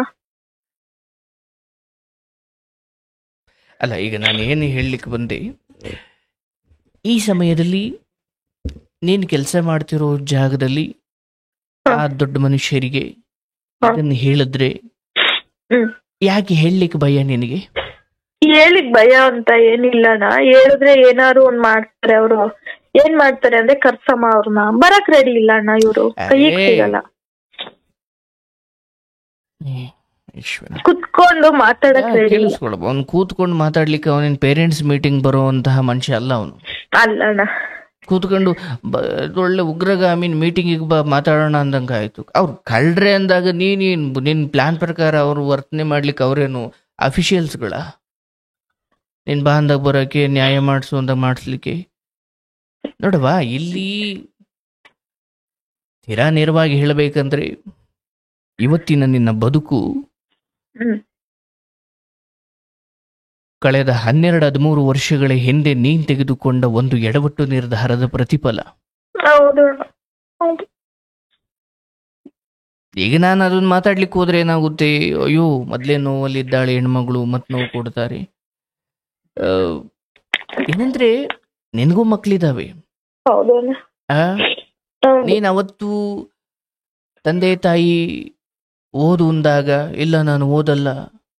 ಏನ್ ತಂದೆ ತಾಯಿ ನಿನ್ನನ್ನು ಉಗ್ರಗಾಮಿ ಸಂಘಟನೆಗೆ ಸೇರು ಅಂದ್ರ, ಅಥವಾ ತಂದೆ ತಾಯಿ ನಿನ್ನನ್ನ ಯಾವ್ದೋ ಕುಡುಕನ್ಗೋ ಇನ್ಯಾರಿಗೂ ಕೊಟ್ಟು ಮದುವೆ ಮಾಡ್ತಿದ್ರ? ಇಲ್ಲ, ಓದು ಅಂದ್ರು. ಓದಲ್ಲ, ಆಯ್ತು. ಮನೇಲಿ ಇದ್ದ? ಇಲ್ಲ, ಅದೂ ಇಲ್ಲ. ಸರಿ, ಕೆಲ್ಸಕ್ಕೆ ಹೋಗ್ತೀನಿ ಎಂದೆ. ಅಯ್ಯೋ, ವಯಸ್ಸಿರೋ ಮಗಳನ್ನ ಮನೆ ಆಚೆ ಕಳಿಸ್ಬಾರ್ದು ಅನ್ನೋ ಈ ಕಾಲದಲ್ಲಿ ಅಂಥದ್ರಲ್ಲಿ ನಂಬಿ ಹೊರಗಡೆ ಕಳಿಸಿದಾಗ ನೀನೇನು ಕೊಟ್ಟೆ ಅವ್ರಿಗೆ ಪ್ರತಿಫಲವಾಗಿ? ಊರು ತುಂಬ ನ್ಯಾಯ ಮಾಡೋ ಪರಿಸ್ಥಿತಿಗೆ ತಂದಿಟ್ಟೆ. ಆದ್ರೆ ಅದನ್ನೆಲ್ಲ ಮರೆತು ನಿನಗೆ ಪರಸ್ಪರ ಇವತ್ತಿನವರೆಗೂ ಅವರು ಜೊತೆಯಲ್ಲಿದ್ದಾರೆ, ಸಹಕಾರ ನೀಡ್ತಿದ್ದಾರೆ. ಅದು ಅವ್ರ ದೊಡ್ಡ ಗುಣವೇ ಹೊರತು ಅದನ್ನು ಮೀರಿ ಮಗಳಾಗ ನೀನೇನೋ ದ್ರೋಹ ಮಾಡ್ದಲ್ಲ. ಅವ್ರ ಲೆಕ್ಕ ಇಡದೇ ಇರ್ಬೋದು, ಬಟ್ ಕರ್ಮ ಒಂದು ಲೆಕ್ಕ ಇಟ್ಟಿರುತ್ತೆ. ಅವರು ಪಾಪ, ಅಯ್ಯೋ ಮಗಳು ಏನ್ ಮಾಡೋಕ್ಕಾಗುತ್ತೆ. ಅವತ್ತು ಹಾಗೆ ಮದುವೆಯನ್ನ ಎಲ್ಲಿ ಬೇಕಲ್ಲಿ, ಯಾವಾಗ ಬೇಕಾವಾಗ, ಎಷ್ಟು ಸತಿ ಬೇಕು ಅಷ್ಟು ಸತಿ ಆಗ್ಲಿ, ಮದುವೆ ಏನ್ ಅಂದ್ಕೊಂಡಿದೀಯ ನೀನು? ಆಯ್ತು, ಇಲ್ಲಿ ಮದುವೆ ಆದ್ರಿ ಅಂತ ತಂದೆ ತಾಯಿ ಮದುವೆ ಮಾಡಿದ್ರು, ಹೌದು. ಹಾಗೆ ಆಗಬೇಕಾದ್ರೆ ಮನೆಯಿಂದ ನೀನ್ ಹೋಗಿ ನಿನ್ ಜೀವನ ಹಾಳು ಮಾಡ್ಕೊಳ್ತೀಯ, ಸರಿ. ಒಡವೆನೆಲ್ಲ ಒತ್ಕೊಂಡು ಹೋಗುವಷ್ಟು ಬುದ್ಧಿವಂತಿಕೆ ತೋರದವಳಿಗೆ ನಾಳೆ ಇವತ್ತು ಅಥವಾ ನಾಳೆ ದಿನ ಅತ್ತೆ ಸರಿ ಇಲ್ಲ, ಅವ್ರ ಅಪ್ಪ ಅಮ್ಮನ ಜೊತೆ ಇವನು ಯೋಗ್ಯವಾಗಿಲ್ಲ, ಇವನೊಬ್ಬ ಯೋಗ್ಯ ವ್ಯಕ್ತಿತ್ವದವನಲ್ಲ. ಈಗ ನೀನು ಹೇಳ್ತೀಯ, ಅಯ್ಯೋ ನಾ ವಯಸ್ಸು ನಂದು ಅಂಥದ್ದಲ್ಲ ಸರ್, ಇಷ್ಟೆಲ್ಲ ಯೋಚನೆ ಮಾಡೋ ಬುದ್ಧಿ ನನಗಿರ್ಲಿಲ್ಲ ಅಂತ. ಇದಕ್ಕೆ ಯಾರು ಹೊಣೆ ಮತ್ತೆ? ಅಷ್ಟೇ. ಈಗ ನೀನು ನಿನ್ನ ವಯಸ್ಸನ್ನ ನೀನು ಸಮರ್ಥನೆ ಮಾಡ್ಕೊಳ್ಳೋದಾದ್ರೆ, ಇಲ್ಲ ನನ್ನ ವಯಸ್ಸವತ್ತು ಚಿಕ್ಕದು, ಯಾವ್ದು ವಿಚಾರದಲ್ಲಿ ಚಿಕ್ಕದು ಅನ್ಬೋದಿತ್ತು. ಅಯ್ಯೋ ದುಡ್ಡು ಖರ್ಚು ಮಾಡ್ಬಿಟ್ಲು, ಅಯ್ಯೋ ಮನೆ ಮುಂದೆ ರಂಗೋಲಿ ಹಾಕಿಲ್ಲ, ಅಯ್ಯೋ ಅಮ್ಮ ಬರೋ ವರ್ಷದ ಅಡಿಗೆ ಮಾಡಿಕ್ಕಿಲ್ಲ, ಇದ್ರಲ್ಲಿ ವಯಸ್ಸು ಚಿಕ್ಕದು ಅನ್ನೋಣ. ಒಂದು ಚಾಕ್ಲೇಟಿಗೆ ಮದುವೆನೇ ಆಯ್ತೀನಿ ಅಂದ್ರೆ ಇದ್ಯಾವ ಲೆಕ್ಕ ಇದು? ಅಂದ್ರೆ ನಿನ್ನಂತ ಎಡ್ ಬಡ್ಡೆತ್ತವು ಎಲ್ಲಿವರೆಗೂ ಇರ್ತಾವೋ ಇಂಥ ಕೀಚಕರು, ಇಂಥ ಕಾಮುಕರು ಹುಟ್ಕೊಳ್ತಾರೆ. ಸರಿ, ಆಯ್ತು, ಜಗತ್ತಲ್ಲಿ ತಪ್ಪುಗಳನ್ನೆಲ್ಲರೂ ಮಾಡ್ತಾರೆ. ಆದ್ರೆ ಇವನು ಜವಾಬ್ದಾರಿ ಮನುಷ್ಯನಲ್ಲ. ಈಗ ನಿನ್ನ ಪ್ರಾಬ್ಲಮ್ ಏನಾಗಿತ್ತು ಅಂದ್ರೆ, ಈ ನಿನ್ನ ಬದುಕಿನಲ್ಲಿ ಅಥವಾ ಇವತ್ತಿನ ನಿನ್ನ ಕಣ್ಣೀರಿನಲ್ಲಿ ನಿನ್ನ ತವರು ಮನೆಯ ಆ ಆ ಈ ಪಾಪದ ಹೊಣೆ ಅವ್ರ ಮೇಲೂ ಇದೆ. ನೀನು 12 ಗಂಟೆಗೆ ಎದ್ರೂ ಕೇಳ್ತಿರ್ಲಿಲ್ಲ, ಮನೆಯಲ್ಲಿ ಒಂದು ಕೆಲಸ ಮಾಡಿಸ್ತಿರ್ಲಿಲ್ಲ, ಜವಾಬ್ದಾರಿ ಅಂದ್ರೆ ಏನು ಅಂತ ಗೊತ್ತಿಲ್ಲ. ಯುದ್ಧಕ್ಕೆ ಹೋಗೋವನಿಗೆ ತರಬೇತಿನೇ ಕೊಟ್ಟಿಲ್ಲ ಅಂದ್ರೆ ಅವನು ಯುದ್ಧದಲ್ಲಿ ಏನ್ ಸಾಯ್ತಾನಷ್ಟೇ, ಹೌದಲ್ಲ? ನೀನು ಬಂದ್ ಕಲ್ತೆ ಅದೆಲ್ಲ ಸರಿ, ಬಟ್ ಜಗತ್ತೇನು, ಜಗತ್ತೆಷ್ಟು ಭೀಕರವಾಗಿದೆ, ಅಥವಾ ಜಗತ್ತಲ್ಲಿ ಎಂತೆಂಥ ನೀಚರಿದ್ದಾರೆ, ಇಲ್ಲಿ ಹೆತ್ತವರ ಕೈ ತಪ್ಪಿ ಏನೇನು ಎಡವಟ್ಟುಗಳಾಗಬಹುದು, ಹೊರಗಡೆಯವರು ನಂಬಿಸಿ ಮೋಸ ಮಾಡುವವರು, ಸುಖಕ್ಕೋಸ್ಕರ ಪ್ರೀತಿಯ ನೆಪ ಹೊಡ್ಡೋರು ಎಷ್ಟು ಜನ ಇರ್ತಾರೆ. ಅಂದ್ರೆ ಹೊರಗಿನ ಪ್ರಪಂಚದ ಅರಿವೇ ಇಲ್ಲದ ನೀನು ಸಿನಿಮಾ ನೋಡಿ ಪ್ರಭಾವಿತಳಾದವಳು ನೀನು. ಅಂದ್ರೆ ನೀನ್ ನೋಡಿದ ಜಗತ್ತಷ್ಟೇ. ಇವತ್ತು ಹೆಣ್ಮಕ್ಳಿಗೆ ನೀನು ಗಟ್ಟಿ ಧ್ವನಿಯಲ್ಲಿ ಹೇಳಬೇಕು, ನೀವು ನಿಮ್ಮ ತಂದೆ ತಾಯಿಯನ್ನ ಅಥವಾ ಅವರು ನೋಡಿದ ಹುಡುಗನನ್ನ ಸುಮ್ಮನೆ ತಲೆ ಬಗ್ಸಿ ಮೆಚ್ಕೊಂಡು ಮದುವೆ ಆಗಿ ಹೋಗ್ಬಿಡಿ ಅಂತ ಅಲ್ಲ. ನೀವು ಏನೇ ಆಸೆ ಪಟ್ರು, ನೀವೇನೇ ಪ್ರೀತಿ ಮಾಡಿದ್ರು, ತಂದೆ ತಾಯಿ ಸಮ್ಮುಖದಲ್ಲಿ, ಹಿರಿಯರ ಸಮ್ಮುಖದಲ್ಲಿ ಅಗ್ನಿ ಸಾಕ್ಷಿಯಾಗಿ ಅವನು ಯಾರು, ಅವರ ಅಪ್ಪ ಅಮ್ಮ ಏನು, ಅವನ ಮನೇಲಿ ಏನಿದ್ದಾನೆ ವಿಚಾರಿಸಿ ಮದುವೆ ಅನ್ನೋದು ಸುಮ್ಮನಲ್ಲವ. ಅದನ್ನು ಆಗಿನ ಕಾಲದಲ್ಲಿ ಒಂದು ಮನೆಯಿಂದ ಹೆಣ್ಣು ತರಬೇಕಾದ್ರೆ ಸುತ್ತಮುತ್ತಲಿನವ್ರು ಕೇಳ್ತಾ ಇದ್ರು. ಅಂದ್ರೆ ಆ ಮನೆಯವ್ರು ಹೆಂಗೆ ಅಂತ ಗೊತ್ತಾದಾಗ ಇವನ್ ಹೆಂಗೆ ಅಂತ ತಾನಾಗೆ ಗೊತ್ತಾಗುತ್ತೆ. ಈಗ ನಿನ್ ಜೊತೆ ಬೆಳೆಯೋದ್ರ ಬದಲು ನಿಮ್ಮ ಮಗ ನಿನ್ ಗಂಡನ ಜೊತೆ ಬೆಳೆದಿದ್ರೆ ನಿನ್ನ ಮಗ ಹೆಂಗೆ ಅಂತ ಏನು ಹೊಸ್ದಾಗಿ ಎನ್ಕ್ವೈರಿ ಏನು ಮಾಡೋದು ಬೇಕಾಗಿಲ್ಲ. ಅವ್ರು ಯಾರ ಜೊತೆ ಇರ್ತಾರೋ ಅವ್ರ ಬುದ್ಧಿ ಬರುತ್ತೆ. ಆದರೆ ನೀನು ಅಲ್ಲಿ ಮಾಡಿಕೊಂಡು ಬಂದ ಎಡವಟ್ಟುಗಳು ಇವತ್ತು ನಿನ್ನನ್ನು ಇಲ್ಲಿ ತಂದು ನಿಲ್ಲಿಸಿದ್ದಾವೆ. ನಿನ್ನ ದೊಡ್ಡ ಪುಣ್ಯ ಅಂದರೆ ನನ್ನ ಮಗಳು ನಮ್ಮನ್ನೆಲ್ಲ ತಲೆ ತಗ್ಸೋ ಹಾಗೆ ಮಾಡಿದ್ಲು, ಅವಳು ನಮ್ಮ ಪಾಲಿಗೆ ಸತ್ ಹೋದ್ಲು ಅಂತ ತಲೆ ಮೇಲೆ ಒಂದು ಬೆನ್ನಿಗೆ ನೀರು ಉಯ್ಕೊಳ್ಳೋ ಕಾಲದಲ್ಲಿ ನಿನ್ನನ್ನು ಅದಾದ ಮೇಲೂ ಸ್ವಲ್ಪ ಗೌರವದಿಂದ ಕಂಡುಕೊಂಡು ನಿನಗೆ ಬದುಕನ್ನು ರೂಪಿಸಿಕೊಳ್ಳಿಕ್ಕೆ ನೆರವಾದ್ರಲ್ಲ, ಅದು ನಿನ್ನ ಬಾಳಿಗೆ ಬಂದಂತಹ ಅತಿ ದೊಡ್ಡ ಅದೃಷ್ಟದ ವಿಚಾರ. ಎಷ್ಟು ಜನರ ಮೇಲೆ ಮಾಡ್ತಾರವ ಈ ರೀತಿ? ಅಂದ್ರೆ ಮದುವೆ ಆಗಿ ತೊಲಗುದ್ರೆ ಸಾಕು, ಆ ಕಾಲ ಹಂಗೆ ಬಂದ್ಬಿಟ್ಟಿದೆ. ಈಗ ಹೊಸದಾಗಿ ಹೆಣ್ಮಕ್ಳಿಗೆ ಆಸ್ತಿ ಕೊಡಬೇಕು ಅಂತ ಬೇರೆ ಕಾನೂನು ಬಂದ್ಬಿಟ್ಟಿದೆ. ಮದುವೆ ಮಾಡುವುದಲ್ಲದೆ ಆಸ್ತಿ ಬೇರೆ ಕೊಡಬೇಕು ಅಂದಾಗ ಎಲ್ರೂ ಅಲ್ಲದೆ ಹೋದ್ರು ಬಹುತೇಕ ಇವತ್ತು ಹಾಗೇ ಇದೆ.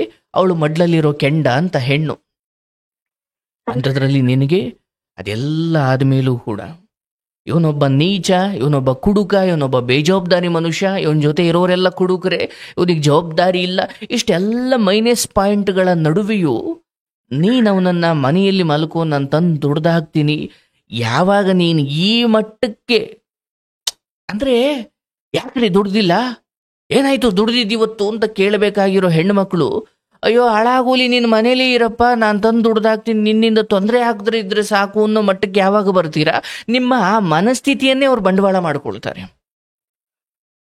ಅಂದರೆ ಮಕ್ಕಳನ್ನು ಸಾಕೋ ವಿಚಾರದಲ್ಲಿ ನಾವು ಹೆಂಗಿರಬೇಕು, ಗಂಡನನ್ನು ನೋಡ್ಕೋ ವಿಚಾರದಲ್ಲಿ ಯಾರೇ ಆದರೂ ಅಷ್ಟೇ, ಅಯ್ಯೋ ಚಿಕ್ಕ ಪುಟ್ಟದ್ದು ಕದ್ರೆ ಪರವಾಗಿಲ್ಲ, ಕದ್ರೆ ನಾನು ಸಹಿಸ್ಕೊಳ್ಳಲ್ಲ ಅಂತ ಮಾತ್ರಕ್ಕೆ ಚಿಕ್ಕ ಪುಟ್ಟದ್ ಕದಿಯೋಕ್ ಶುರು ಮಾಡ್ತಾನೆ. ಹಂಗೆ ಇವತ್ತು ಯಾಕೆ ಕೆಲ್ಸಕ್ಕೆ ಹೋಗಿಲ್ಲ ಅಂತ ಕೇಳಬೇಕಾದ ನೀನು, ಬಾಯ್ ಮಾಡ್ಬೇಕಾದ ನೀನು, ಪರವಾಗಿಲ್ಲ ನಿಮ್ಮ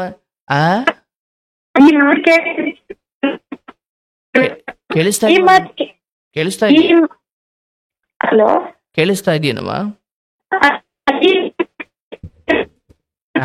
ಕಟ್ ಕಟ್ ಆಗ್ತಿದೆ.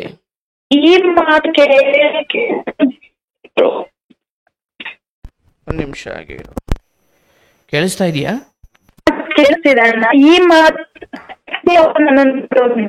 ಯಾವ ಮಾತಿಗೆ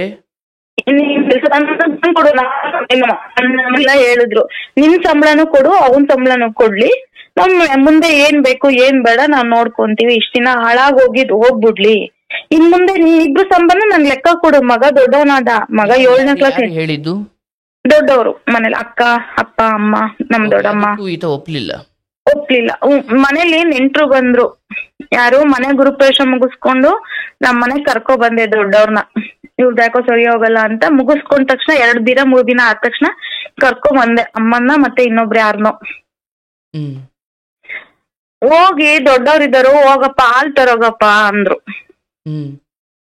ಏನ್ ಅನ್ಬೇಕು, ನನ್ನ ಹತ್ರ ದುಡ್ಡಿಲ್ಲ. ಆಯ್ತು, ನಾನೇ ಹೋಗಿ ತಗೊಂಬಂದ್ ಕಾಫಿ ಮಾಡ್ಕೊಟ್ಟೆ. ಮನೇಲಿ ಒಂದು ಕಾಳು ಒಂದು ಬೇಳೆ ಆ ಟೈಮಲ್ಲಿ ಏನೂ ಇರ್ಲಿಲ್ಲ ಅಣ್ಣ. ಈಗ ಒಂದು ಅರ್ಥ ಮಾಡ್ಕೊಳ್ಬೇಕವ್ವ, ಯಾವಾಗಲೂ ಅಷ್ಟೇ ಒಂದು ಹಿರಿಯರ ಶಿಕ್ಷೆ ಮೋಕ್ಷ ಅಂತಾರೆ, ಅದನ್ನು ಭಯ ಭಕ್ತಿ ಇರಬೇಕು ಅಂತ. ಈ ಒಂದು ನೀನು ಆಯ್ಕೆ ಮಾಡಿಕೊಂಡ ವ್ಯಕ್ತಿಯೇ ಅಂತವನು ಸರಿ, ಒಂದು ಹೆಣ್ಮಗಳಾಗಿ ಗುರುವಿನ ಸ್ಥಾನದಲ್ಲಿ ನಿಂತು ನೀನು ಅದನ್ನು ಬದಲಾಯಿಸ್ಲಿಕ್ಕೆ ಹೊರಟಾಗ ಬದಲಾಗೋ ಮನಸ್ಥಿತಿಯವನ್ನ ಇಲ್ಲ. ತನ್ನ ಕುಡುಕತನವನ್ನೇ, ತನ್ನ ಕಾಮಾಂಧತೆಯನ್ನೇ, ತನ್ನ ಈ ಕೆಟ್ಟ ಬದುಕನ್ನೇ ಸಮರ್ಥನೆ ಮಾಡ್ಕೊಳ್ಳಿಕ್ಕೆ ಹೊರಟ ಇಂಥ ನೀಚ ಅಂತ ಗೊತ್ತಾದಾಗ ನೀನು ಯಾರನ್ನೂ ನ್ಯಾಯ ಮಾಡಿಸಿ ನೋಡವ, ಇದು ತೀರಾ ಮಿತಿ ಮೀರಿ ಹೋಯ್ತಿದು. ಅದು ಯಾವ ಮಟ್ಟಕ್ಕೆ ಅಂದ್ರೆ ಅಣ್ಣ ಇದು ತುಂಬಾ ಮಿತಿ ಮೀರಿದ್ದು ಅಂದ್ರೆ ಯಾವಾಗ ಅಂದ್ರೆ ಅಣ್ಣ, ನಮ್ಮ ಮಾವ ಬೆಂಗಳೂರಲ್ಲೇ ಆಕ್ಸಿಡೆಂಟ್ ಆಗಿ ಸತ್ತೋದ್ರು ಅಣ್ಣ. ಮಿಡ್ ನೈಟ್ ಅಲ್ಲಿ ಅಣ್ಣ ಫೋನ್ ಬಂತು, ಇವ್ರ ಹತ್ರ ₹1 ದುಡ್ಡಿಲ್ಲ. ಏನ್ ಮಾಡ್ಬೇಕಣ್ಣ, ಬೀದಿ ಅಣ್ಣ ಆಗಿದ್ದಾರೆ. ಆ ಕಡೆಯಿಂದ ಅವರೆಲ್ಲ ಫೋನು, ನಿಮ್ಮಪ್ಪ ಸತ್ತೋಗಿದ್ದಾರೆ ನೋಡಿ. ಕೇಳಿಸ್ತಾ ಇಲ್ಲವ? ಹಲೋ,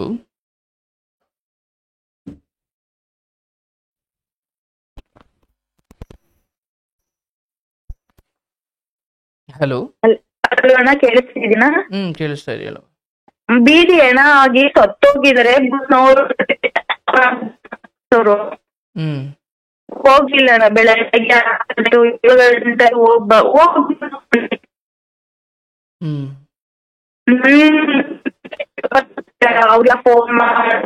ಗಂಟೆ ಕಟ್ ಆಗ್ತಿದ್ಯವ, ಕೇಳಿಸ್ತಾ ಇಲ್ಲ. ಅಣ್ಣ ಕೇಳಿಸ್ತಿದ್ಯಾ ಈಗ? ಹೇಳುವ. ಅವಾಗ ನಮ್ಮ ಅಪ್ಪನ್ ಫೋನ್ ಮಾಡ್ಕೊಂಡು ನಮ್ಮ ಅಪ್ಪನ್ ಫ್ರೆಂಡ್ ಅವ್ರಿಗೆಲ್ಲ ಹೇಳಿ ಅಲ್ಲಿಂದ ಬಾಡಿ ಕಳ್ಸಿದ್ರು ಅಣ್ಣ ಊರ್ಗೆ. ಸಂಸ್ಕಾರ ಮಾಡಕ್ ದುಡ್ಡಿಲ್ಲ ಅಣ್ಣ, ತಿಥಿ ಮಾಡಕ್ ದುಡ್ಡಿಲ್ಲ ಅಣ್ಣ. ಆಯ್ತವ, ಈಗ ಒಂದದು ಹೇಳ್ತಾರಲ್ಲ, ಇಡೀ ಬದುಕನ್ನು ನೋಡೋದೇನು ಬೇಕಿಲ್ಲ, ಕೆಲವು ವಿಚಾರಗಳಲ್ಲಿ ಆತ ನಡ್ಕೊಂಡಿರೋ ರೀತಿ. ಈಗ ನಾನು ಹೇಳ್ತೀನವ, ನಿನ್ನ ಮಕ್ಕಳು ನಿನ್ನ ತಂದೆ ಎಲ್ಲಿ ಅಂತ ಕೇಳಿದಾಗ ಸತ್ತು ಹೋಗಿದ್ದಾರೆ ಅಂತ ಹೇಳ್ತಿದ್ದಾರಲ್ಲ, ಭಗವಂತ ನಿನಗೆ ಆ ಮೂಲಕ ಒಂದು ಸಂದೇಶ ಕೊಡ್ತಿದ್ದಾನೆ. ನೀನು ಈ ಸಮಯದಲ್ಲಿ ಇದನ್ನ ತ್ಯಜಿಸದೆ ಹೋದರೆ ನಾಳೆ ನಿನ್ನ ಮಕ್ಕಳು ನಿನ್ನನ್ನ ಅನುಮಾನಿಸುವ ಹಂತಕ್ಕೆ ನಿನ್ನ ಬದುಕನ್ನು ನೀನೇ ತಂದುಕೊಳ್ತೀಯ. ಏನ್ ಮಾಡ್ಬೇಕಣ್ಣ ಈಗ ನೀನು ಅಕ್ಷರಶಃ 20,000 ಸಂಬಳಕ್ಕೆ ಒಂದು ಕಡೆ ಸೇರಿದ್ದೀಯಾ, ಅವ್ರು ನಿನಗೆ ಕೆಲಸ ಕೊಟ್ಟಿದ್ದಾರೆ, ಅದರಿಂದ ನಿನ್ ಬದುಕು ಮಾಡ್ತಾ ಇದ್ದೀಯಾ. ಇವನು ಕರೆ ಬರ್ತವೆ, ಇವನು ಏನೇನೋ ಅಂತಾನೆ, ಇವನು ಬಂದು ತೊಂದರೆ ಕೊಡ್ತಾನೆ. ನೀನು ಸಿಂಹಿಣಿಯಾಗಿ ನಿಂತುಕೊಂಡು ಇದು ಈ ವಿಚಾರದಲ್ಲಿ ಯಾರ್ದೋ ಸಹಾಯ ತಗೊಂಡು ಏನೇ ಪರಿಹಾರ ಹುಡುಕಿದ್ರು ಅದು ಕ್ಷಣಿಕ. ಇಲ್ಲಿ ನೀನೇ ಗರ್ಜಿಸಬೇಕು. ಈತನ ವಿಚಾರದಲ್ಲಿ ಅವನು ನನ್ನ ಪಾಲಿಗೆ ಸತ್ತ ಅನ್ನೋ ಮನಸ್ಥಿತಿ. ಯಾಕಂದ್ರೆ ಇಲ್ಲಿ ಅವನಿಗಿನ್ನೂ ಸ್ವಲ್ಪ ತೋಳು ತಾಕತ್ತಿದೆ, ಇನ್ನು ಅವನು ಕೊಡದವನು ಅಥವಾ ಸಾರಿ ಅವನು ದುಡ್ಕೊಂಡು ಅವನು ಅಣ್ಣ ಆಲ್ರೆಡಿ 45 ವರ್ಷ ಅಣ್ಣ, ಇನ್ನ ಎಂತ ಕೊಡವ ನೀನು. ಹೇಳಿ ಅಣ್ಣ. ನಿನ್ಗ ಅವನು ಎಷ್ಟು ವರ್ಷ ಎಲ್ಲಿ ಹುಳ ಹಾಕಿ ಸಾಯ್ತಾನೆ, ನಿನ್ಗದು ಬೇಡ. ಅರ್ಥ ಆಯ್ತಲ್ಲ? ಅಲ್ಲೊಂದು ಎಡವಟ್ಟು ಮಾಡ್ಕೊಂಡು ಇಲ್ಲಿವರೆಗೂ ಬಂದಿದೀಯಾ. ಈಗ ನಿನ್ನ ಉದ್ಧಾರಕ್ಕೆ ನಾನು ಇದು ಹೇಳ್ತಾ ಇಲ್ಲ, ನೀನು ಮಾಡಬಾರ್ದು ಮಾಡಿ ತುಂಬಾ ದೊಡ್ಡ ತಪ್ಪುಗಳು ಮಾಡಿದೀಯಾ. ಇಲ್ಲಿ ನಿನ್ನ ಮಕ್ಕಳ ಬದುಕಿಗೋಸ್ಕರ ಹೇಳ್ತಾ ಇದ್ದೀನಿ. ಈಗಲಾದ್ರೂ ಕಿವಿ ಕೊಟ್ಟು ಕೇಳು. ಇನ್ಯಾವಾಗ ಬದಲಾಗ್ತಾನೆ, ಅವ್ನು ಹಂಗ್ ಮಾಡ್ತಾನೆ, ಅವ್ನು ಹಿಂಗ್ ಮಾತಾಡ್ತಾನೆ, ಅವ್ನು ಅದು ಮಾಡ್ತಾನೆ, ಅವ್ನು ಹಿಂಗ್ ತೊಂದರೆ ಕೊಡ್ತಾನೆ. ನೀನ್ ಅವತ್ತಿಂದ ಕಡ್ಡಿ ತುಂಡಾದಂಗೆ ನಡ್ಕೊಂಡು ನೀನ್ ಇಲ್ದಿದ್ರೆ ನನಗೆ ಬದುಕೋದು ಗೊತ್ತು ಕೊಡ ಅನ್ನೋ ಮಟ್ಟಕ್ಕೆ ನೀನು ಇದ್ದಿದ್ರೆ ನೀನು ಆಯ್ತು. ಅವತ್ತಿಂದ ದೂಕೊಂಡು ಸಹಿಸ್ಕೊಂಡು ಬಂದಲ್ಲ, ಅವತ್ತಾದ್ರೂ ಸರಿ ಇವತ್ತಾದ್ರೂ ಸರಿ, ಜೊತೆಗಿದ್ದಾಗ್ಲೂ ಇಲ್ದಾಗ್ಲೂ ಅದು ನೀನೇ ದುಡ್ಕೊಂಡು ನೀನೇ ಬದುಕ್ತಾ ಇದೆಯಲ್ಲ. ಅವ್ನು ಸರಿ, ಅವ್ನು 1-2 ತಿಂಗಳು ಸರಿ ಹೋದ, ಏನು ಜೀವನ ಪೂರ್ತಿ ಸಾಕುವಷ್ಟು ಭರವಸೆ ತೋರಿಸೋದ್ನ ಇಲ್ಲ. ಅವ್ನು ಅದೇ ಬುದ್ಧಿ, ಅದು ಬಿಡಲ್ಲ. ನಾನು ಹೇಳ್ತೀನಿ, ಎಲ್ಲಿಯವರೆಗೂ ಅವನಿಗೂ ಕೈಯೋ ಕಾಲೋ ಮುರಿದೋಗಿ ಇನ್ನು ಎದ್ದೇಳದ ಸ್ಥಿತಿಗೆ ಅವನು ಬರೋದಿಲ್ವೋ ಅಲ್ಲಿಯವರೆಗೂ ನೀನು ಅವನಿಗೆ ಮುಖ್ಯ ಅಲ್ಲ, ಅಥವಾ ಅವನ ಅನುಮಾನದ ಮನಸ್ಥಿತಿ ಹೋಗುವುದಿಲ್ಲ. ಅಂಡ್ ಅವನ ಬದಲಾವಣೆಯನ್ನು ನೀನು ನಿರೀಕ್ಷೆ ಮಾಡ್ಲಿಕ್ಕೆ ಸಾಧ್ಯನೇ ಇಲ್ಲ. ಪಾಪಿ ಚಿರಾಯು, ಅವನಿಗೆ ಆಯಸ್ಸಿದೆ. ಅಂಡ್ ಅವನ ವಿಚಾರದಲ್ಲಿ ಮಕ್ಕಳು ಏನು ಮಾತಾಡ್ತಿದ್ದಾರೆ ಅದೇ ಸತ್ಯ. ನೀನ್ 20,000 ಏನು ಬರ್ತಾ ಇದೆ, ಇನ್ನು ಜಾಸ್ತಿ ಆಗುತ್ತೋ ಕಡಿಮೆ ಆಗುತ್ತೋ, ಏನು ಬರಲಿ ಏನು ಬರದೆ ಹೋಗ್ಲಿ, ಈತನನ್ನ ಯಾವುದೇ ಕಾರಣಕ್ಕೂ ಮನೆ ಒಳಗಡೆ ಕರ್ಕೊಳ್ಳುವ ಪ್ರಯತ್ನ ಬೇಡ. ಅಂಡ್ ಇದನ್ನ ಒಂದಲ್ಲ ಒಂದು ಪೊಲೀಸ್ ಸ್ಟೇಷನಲ್ಲಿ ಇದನ್ನು ಬಹಳ ಸೀರಿಯಸ್ ಆಗಿ ಹೇಳು, ಇಲ್ಲ ಇದನ್ನು ತಗೊಂಡು ವಿಚಾರ ತಗೊಂಡು ಆಶ್ರಮಕ್ಕೆ ಬಾ, ನಾವು ಅದಕ್ಕೆ ಏನು ಮುಂದುವರಿಬೇಕು ನಾವು ಮಾಡ್ತೀವಿ. ಅದನ್ನು ಇಲ್ಲ ನಾನು ಗಂಡನ ಕ್ಷಮಿಸ್ತೀನಿ, ಅಪ್ಪ ಅಂತ ಒಬ್ಬ ಮಕ್ಕಳಿಗಿರಲಿ, ನಿನ್ನ ಈ ಹಳೆಯ ವಿಚಾರಗಳನ್ನೇ ಇಟ್ಕೊಂಡು ಹೋಗೋದು. ಆದರೆ ನಾನು ಹೇಳ್ತೀನಿ, ಈತನಿಂದಲೇ ನಿನ್ನ ಒಬ್ಬ ಮಗನಿಗೆ ಪ್ರಾಣಕಂಟಕ ಇದೆ, ನಾನೀಗ ಈಗಲೇ ಅದನ್ನು ನಿನಗೆ ತಿಳಿಸಿರ್ತೀನಿ. ನೀನು ಈತನನ್ನ ಚಪ್ಪಲಿ ಬಿಡೋ ಜಾಗದಲ್ಲಿ ಬಿಟ್ಟು ನೀನು ಬದುಕನ್ನು ಕಟ್ಕೋ. ಇಬ್ಬರು ಮಕ್ಕಳಿಗೋಸ್ಕರ ಒಬ್ಬನನ್ನ ಅಥವಾ ಒಬ್ಬನಿಗೋಸ್ಕರ ನಿನ್ನ ಇಡೀ ಕುಟುಂಬವನ್ನು ಬಲಿ ಕೊಟ್ಕೊಳ್ಬೇಡ. ಅಂಡ್ ಇವನ ಸಹವಾಸ ಸರಿ ಇಲ್ಲ, ಹೇಳೋಕಲ್ಲಿ ಯಾರು ಹಿರಿಯರು ಅಂತ ಇಲ್ಲ, ಕೇಳೋಕೆ ಇವನ್ ರೆಡಿ ಇಲ್ಲ. ಅಂಡ್ ಇವನು ನೀನ್ ದುಡ್ಕೊಂಬಂದಿದ್ನೆಲ್ಲ ಇವನು ಕುಡಿಯೋಕೆ ಕೊಡು ಅಂತಾನೆ, ನಾಳೆ ನಿನ್ನ ಮಕ್ಕಳನ್ನು ಕುಡಿಯೋಕೆ ತರೋದ್ ಹೋಗಲ್ಲಿ ಬಾರ್ಗೋಗಿ ಎಣ್ಣೆ ತಾಮ ಅಂತಾನೆ. ಇಂಥ ಮನಸ್ಥಿತಿಯಲ್ಲಿ ನಿನ್ನ ಮಕ್ಕಳನ್ನು ಬೆಳೆದ್ರೆ ಇವನು ಕೆಟ್ಟಿರೋದು ಇಷ್ಟು ನೋವು, ಮಕ್ಕಳು ಕೆಟ್ಟರೆ ನಿನ್ನ ನರಕ ಅನುಭವಿಸ್ತೀಯವ. ಇದರಲ್ಲಿ ದಯಾ ದಾಕ್ಷಿಣ್ಯ ಬೇಡ. ನಾನು ಇದರಲ್ಲಿ ದಯೆ ತೋರಿಸೋದಿಕ್ಕೆ ನನಗೆ ಅಲ್ಲೇನು ಕಾಣ್ತಾ ಇಲ್ಲ. ಕಳೆದ 12-13 ವರ್ಷದಿಂದಲೂ ಒಬ್ಬ ಮನುಷ್ಯನಿಗೆ ಇಷ್ಟೊಂದು ಕ್ಷಮೆ ಆಗುವುದಾದ್ರೆ, ಕ್ಷಮೆಯನ್ನ ಗಣನೆಗೆ ತೆಗೆದುಕೊಳ್ಳದೆ ಮತ್ತೆ ಮಾಡಿದ್ದನ್ನೇ ಮಾಡ್ತಿರೋ ಈ ಎಡವಟ್ಟ ಮನುಷ್ಯನದ್ದು ಎಷ್ಟು ತಪ್ಪೋ ಅದನ್ನ ಕ್ಷಮೆ ಕೊಡ್ತಲೇ ಬರ್ತಿರೋ ನಿಂದು ಅಷ್ಟೇ ದೊಡ್ಡ ತಪ್ಪಾಗುತ್ತೆ. ಹಾಗಾಗಿ ಇಲ್ಲಿ ಬೇರೆ ಪ್ರಶ್ನೆನೇ ಇಲ್ಲ. ನಿನ್ನ ಒಂದು ನಯ ಪೈಸೆ ಕೂಡ ಇವನಿಗೆ ನೀನು ಕೊಡಂಗಿಲ್ಲ. ಅಂಡ್ ನಿನ್ನ ಮನೆಯ ಬಾಗಿಲಿಗೆ ಬಂದು ನಿನಗೆ ತೊಂದರೆ ಕೊಡ್ತಾನೆ ಎಂದಾಗ ನೀನು ಈ ವಿಚಾರದಲ್ಲಿ ಅವನಿಗೆ ಹೆದರುಕೊಂಡು ಅಥವಾ ಸಮಾಜ ಏನು ಅನ್ನೋದು ಅಂತಲೋ ಅಥವಾ ಫೋನ್ ಮಾಡಿ ತಲೆ ತಿಂತಾನೆ, ಅದು ಮಾಡ್ತಾನೆ ಇದು ಮಾಡ್ತಾನೆ, ನಿನ್ನ ನಡತೆ, ನಿನ್ನ ಶೀಲ, ನಿನ್ನ ನಂಬಿಕೆ ಅದು ನಿನ್ನ ಆತ್ಮ ಇಚ್ಛೆಗೆ ಬಿಟ್ಟಿದ್ದು ಅಥವಾ ನಿನ್ನ ಮನಸ್ಸಾಕ್ಷಿ ಅಂತ ಬಿಡಿ. ಇವನ್ ಎಲ್ರೂ ಕಣ್ ತಪ್ಪಿಸಿ ನೀನೇನೋ ಮಾಡಿದೆ ಅಂದ್ರೆ ಅದು ಭಗವಂತ ನೋಡಿರ್ತಾನೆ. ಇವನಿಗೆ ಯಾಕೆ ನೀನು ಉತ್ತರ ಕೊಡಬೇಕು? ಅಂಡ್ ಅವನು ನಿನ್ನ ಒಳಗಲ್ಲಿ ಏನೋ ಒಂದು ತಪ್ಪು ಕಂಡಿಡ್ದು ನನ್ನಷ್ಟೇ ಇವಳು ಕೆಟ್ಟಿದ್ದಾಳೆ ಅಂತ ಸಮಾಜಕ್ಕೆ ತೋರಿಸ್ಬೇಕಿದೆ ಅಷ್ಟೇ. ಹೌದಲ್ಲ? ನೀನ್ ಸರಿ ದಾರಿಲಿದ್ದು ಇವನೊಬ್ಬ ತಪ್ಪು ದಾರಿಲಿದ್ದಾನೆ ಅಂತ ಅವನಿಗೆ ಒಪ್ಕೊಳ್ಳೋಕೆ ತಯಾರಿಲ್ಲ. ನಿಂದದ್ದೇನೋ ಎಡವಟ್ಟು ಇಲ್ಲದೆ ಹೋದ್ರು ಇವನೇ ಹುಟ್ಟಾಕಿ ನಿನ್ನ ಆ ಸ್ಥಿತಿಗೆ ತಗೊಂಡೋಗಿ ನಿಲ್ಲಿಸಬೇಕು ಅಂತ ನಿನ್ನ ಮಕ್ಕಳ ಮಧ್ಯೆ ತಂದಾಕಿಬಿಡ್ತಾನೆ. ಇಲ್ಲಿಗೆ ಇದನ್ನು ಬಿಡು, ನಿನ್ನ ದೊಡ್ಡವ್ರ ಸಲಹೆ ತಗೋ, ಏನು ಕೇಳಲ್ಲ, ನಿನ್ ಮೇಲೆ ಅನುಮಾನವೂ ಪಡಲ್ಲ ಅಥವಾ ಅವ್ರ ನಡತೆಯಲ್ಲಿ ಯಾವ ಬದಲಾವಣೆಯೂ ಆಗುವುದಿಲ್ಲ. ಎಲ್ಲಿ ನಿನಗೆ ಕಾಯಕ ಜಾಬ್ ಭದ್ರತೆ ಸಿಕ್ಕಿದೆಯೋ, ಎಲ್ಲಿ ನಿನಗೆ ಅನ್ನಕ್ಕೆ ದಾರಿ ಸಿಕ್ಕಿದೆಯೋ ಅಲ್ಲೇ ಈ ಸಮಸ್ಯೆಗೆ ಪರಿಹಾರವೂ ಇದೆ. ನೀನು ಅಲ್ಲಿಂದಲೇ ಕಂಡುಕೊಳ್ಬೇಕು. ಮಗಳ ರೀತಿಯಲ್ಲಿ ಆ ಕಂಪನಿ ಅಥವಾ ಆ ಸಂಸ್ಥೆಯ ನೌಕರಳಾಗಿ ನಿನ್ನ ಕಷ್ಟಕ್ಕೆ ಮನ್ನಣೆ ಮಾಡಿ ಸಂಬಳ ಹೆಚ್ಚಿಸಿದ್ದಾರೆ ಎಂದಾಗ ಈ ಕಷ್ಟಕ್ಕೂ ಅಷ್ಟೇ ನೆರವಾಗುತ್ತಾರೆ. ನೀ ಜಗತ್ತನ್ನೆಲ್ಲ ಅನುಮಾನ ಪಟ್ಕೊಂಡು ಕೂತು ಅವತ್ತು ತುಂಬಾ ನೋಡಿ ಹೆಜ್ಜೆ ಇಡಬೇಕಾದ ಸಮಯದಲ್ಲಿ ಕಣ್ಣು ಮುಚ್ಕೊಂಡು ಹೆಜ್ಜೆ ಇಟ್ಟಿದೀಯ. ಈಗ ಬಹಳ ಸಾರಸಗಟಾಗಿ ಹೆಜ್ಜೆ ಇಡೋ ಸಮಯದಲ್ಲಿ ಈ ಕಣ್ಣು ಮುಚ್ಕೊಂಡ್ರೆ ಪ್ರಯೋಜನ ಇಲ್ಲ. ಈಗ ಸ್ವಲ್ಪ ಬಾಯಿ ಬಿಟ್ಟು ಹೇಳು, ಮಕ್ಕಳು ದೊಡ್ಡವರಿದ್ದಾರೆ, ಯಾರು ಏನ್ ಜಗತ್ತೆಲ್ಲ ಕೆಟ್ಟು ಹಾಳಾಗಿ ಹೋಗಿಲ್ಲ. ನಿನ್ನೊಳಗಡೆ ಒಂದು ಇಚ್ಛಾಶಕ್ತಿ, ಮಕ್ಕಳೇ ನನ್ನ ಆಸ್ತಿ, ನಿನ್ನ 1 ರೂಪಾಯೂ ಬೇಡ, ನಿನ್ನ ಸಂಬಳವೂ ಬೇಡ, ನೀನು ದುಡಿಯೋದು ಬೇಡ. ಇವತ್ತೆಷ್ಟು ಜನ ಇಂಥ ಗಂಡನಿಂದ ಬಿಡುಗಡೆ ಪಡೆದು ಅವರು ಹೋಟ್ಲು ಮಾಡೋ ಏನೇನೋ ಕಸ ಮುಸರತಿಕ್ಕೋ ಮಕ್ಕಳನ್ನ ಸಾಕ್ತಾ ಇದ್ದಾರೆ. ಅಂತಿಮವಾಗಿ ಆಯ್ಕೆ ಮಾಡಿಕೊಂಡಿರೋ ಮನುಷ್ಯ ಅಯೋಗ್ಯ ಅಂತ ಗೊತ್ತಾದಾಗ ನನ್ನ ಸಂತಾನಗಳಿಗೋಸ್ಕರ ನಾನು ಆ ಅಯೋಗ್ಯನನ್ನ ತ್ಯಜಿಸೋದಿಕ್ಕೆ ಸಿದ್ಧಲಿಲ್ಲ, ಅಥವಾ ಅದರಲ್ಲೂ ನಾನು ಏನೋ ಕಾರಣ ಹುಡುಕೊಂಡು ಕೂತ್ಕೊಳ್ತಾ ಇದ್ದೀನಿ. ನಿಮ್ಮಮ್ಮ ಅಪ್ಪ ಯಾರು ಮಾಡಿರೋ ಎಡವಟ್ಟುಗಳು ಇವೆಲ್ಲ ಅಲ್ಲಿಂದ ನೀನು ಮಾಡಿಕೊಂಡು ಬಂದೆ. ಕರ್ಕೋ ಅವ್ರು ಹೇಳಿದ್ದು ಸರಿನೇ ಇರಬಹುದು, ಬಟ್ ಪ್ರತ್ಯಕ್ಷವಾಗಿ ಅದನ್ನು ಅನುಭವಿಸ್ತಿರೋಳು ನೀನಲ್ವಾ? ಹಾಗಾಗಿ ನಿನ್ನ ಚಿನ್ನ ಒಡವೆ ಯಾರು ಬಂದ್ರು ನಿನ್ನನ್ನು ಕಾಪಾಡ್ಲಿಕ್ಕಾಗಲ್ಲ. ಇಲ್ಲಿ ಕಾಪಾಡ್ಕೊಳ್ಬೋದು ನಿನಗೆ ನೀನು ನಿರ್ಧಾರ ತಗೋ, ನೀನ್ ಮನೆ ಬದಲಿಸು. ಅಲ್ಲ ಅಂದ್ರೆ ನಿನ್ನ ಸಂಸ್ಥೆಯ ಪಕ್ಕದಲ್ಲೇ ಮನೆ ಮಾಡ್ಕೋ, ಪರವಾಗಿಲ್ಲ. ಅವ್ರ ಮನೆ ಆಫೀಸ್ ಅವರು 8 ಅವರ್ ಕೆಲಸ ಮಾಡಿದ್ರೆ 20,000 ಕೊಟ್ರೆ ನೀನು 10 ಅವರ್ ಕೆಲಸ ಮಾಡು, 15 ಅವರ್ ಕೆಲಸ ಮಾಡು. ಯಾಕಂದ್ರೆ ಅಲ್ಲಿ ಅನ್ನಕ್ಕೆ ಇನ್ನು ಒಳ್ಳೆದಾರ ಆಗುತ್ತೆ. ಇದು ಬಿಟ್ಟು ನೀನು ಈ ವಿಚಾರಗಳ ಜೊತೆ ಜಗಳ ಮಾಡ್ಕೊಂಡು ಕೂತ್ಕೊಂಡ್ರೆ ಆಗದೆ ಇರೋ ವಿಚಾರ. ಹಾಗಾಗಿ ಎಲ್ಲಿ ನೀನು ನಿನ್ನ ಮನೆಯವರು ಹೇಳಿದ್ರು ಅಂತಲೋ ಅಥವಾ ನನ್ನ ಮಕ್ಕಳಿಗೆ ಗಂಡ ಬೇಕು ಅನ್ನೋ ಭಾವನಾತ್ಮಕ ವಿಚಾರ ಇಟ್ಕೊಂಡು ನೀನು ಯಾವುದೇ ಕಾರಣ ಇಟ್ಕೊಂಡು ಇವನನ್ನು ನೀನು ಒಳಗಡೆ ಕರ್ಕೊಳ್ತಾ ಹೋದ್ರೆ ಇವನು ತನ್ನ ಆ ನೀಚ ಸಾಮ್ರಾಜ್ಯವನ್ನ ನಿನ್ನ ಮನೆ ಒಳಗಡೆ ಹರಡಿಸ್ತಾನೆ. ಹ್ಮ್ ಅವಾಗ ನಿನ್ನ ಮಕ್ಕಳು ನಿನ್ನ ಕೈ ತಪ್ಪಿ ಹೋಗ್ತಾರೆ. ಇಬ್ರು ಹೋಗ್ತಾರೆ ಅಂತ ನಾನು ಹೇಳಲ್ಲ, ಬಟ್ ಒಬ್ಬ ಮಾತ್ರ ನಿನ್ನ ಬಳುಕಿಗೆ ಬಹಳ ದೊಡ್ಡ ನರಕ ಆಗುತ್ತಾನೆ. ಹ್ಮ್ ಹೌದು. ಹಾಗಾಗಿ ಇಲ್ಲಿ ನೀನು ನನಗೆ ಮದುವೆನೇ ಆಗಿಲ್ಲ, ಹ್ಮ್ ನನಗೆ ಭಗವಂತನಿಂದ 2 ಮಕ್ಕಳು ಸಿಕ್ಕಿದ್ದಾವೆ ಎಂದುಕೊಂಡು ನಿನ್ನ ಬದುಕನ್ನ ಮಕ್ಕಳಿಗೋಸ್ಕರ ಮುಡಿಪಿಡು. ಅವತ್ತು ಮಾಡಿರೋ ತಪ್ಪು ನೀನೇ ಮಾಡಿದೀಯಾ, ಇವತ್ತು ಅದಕ್ಕೆ ಪರಿಹಾರ ನೀನೇ ಕಂಡುಕೊಂಡಿದ್ದೀಯಾ.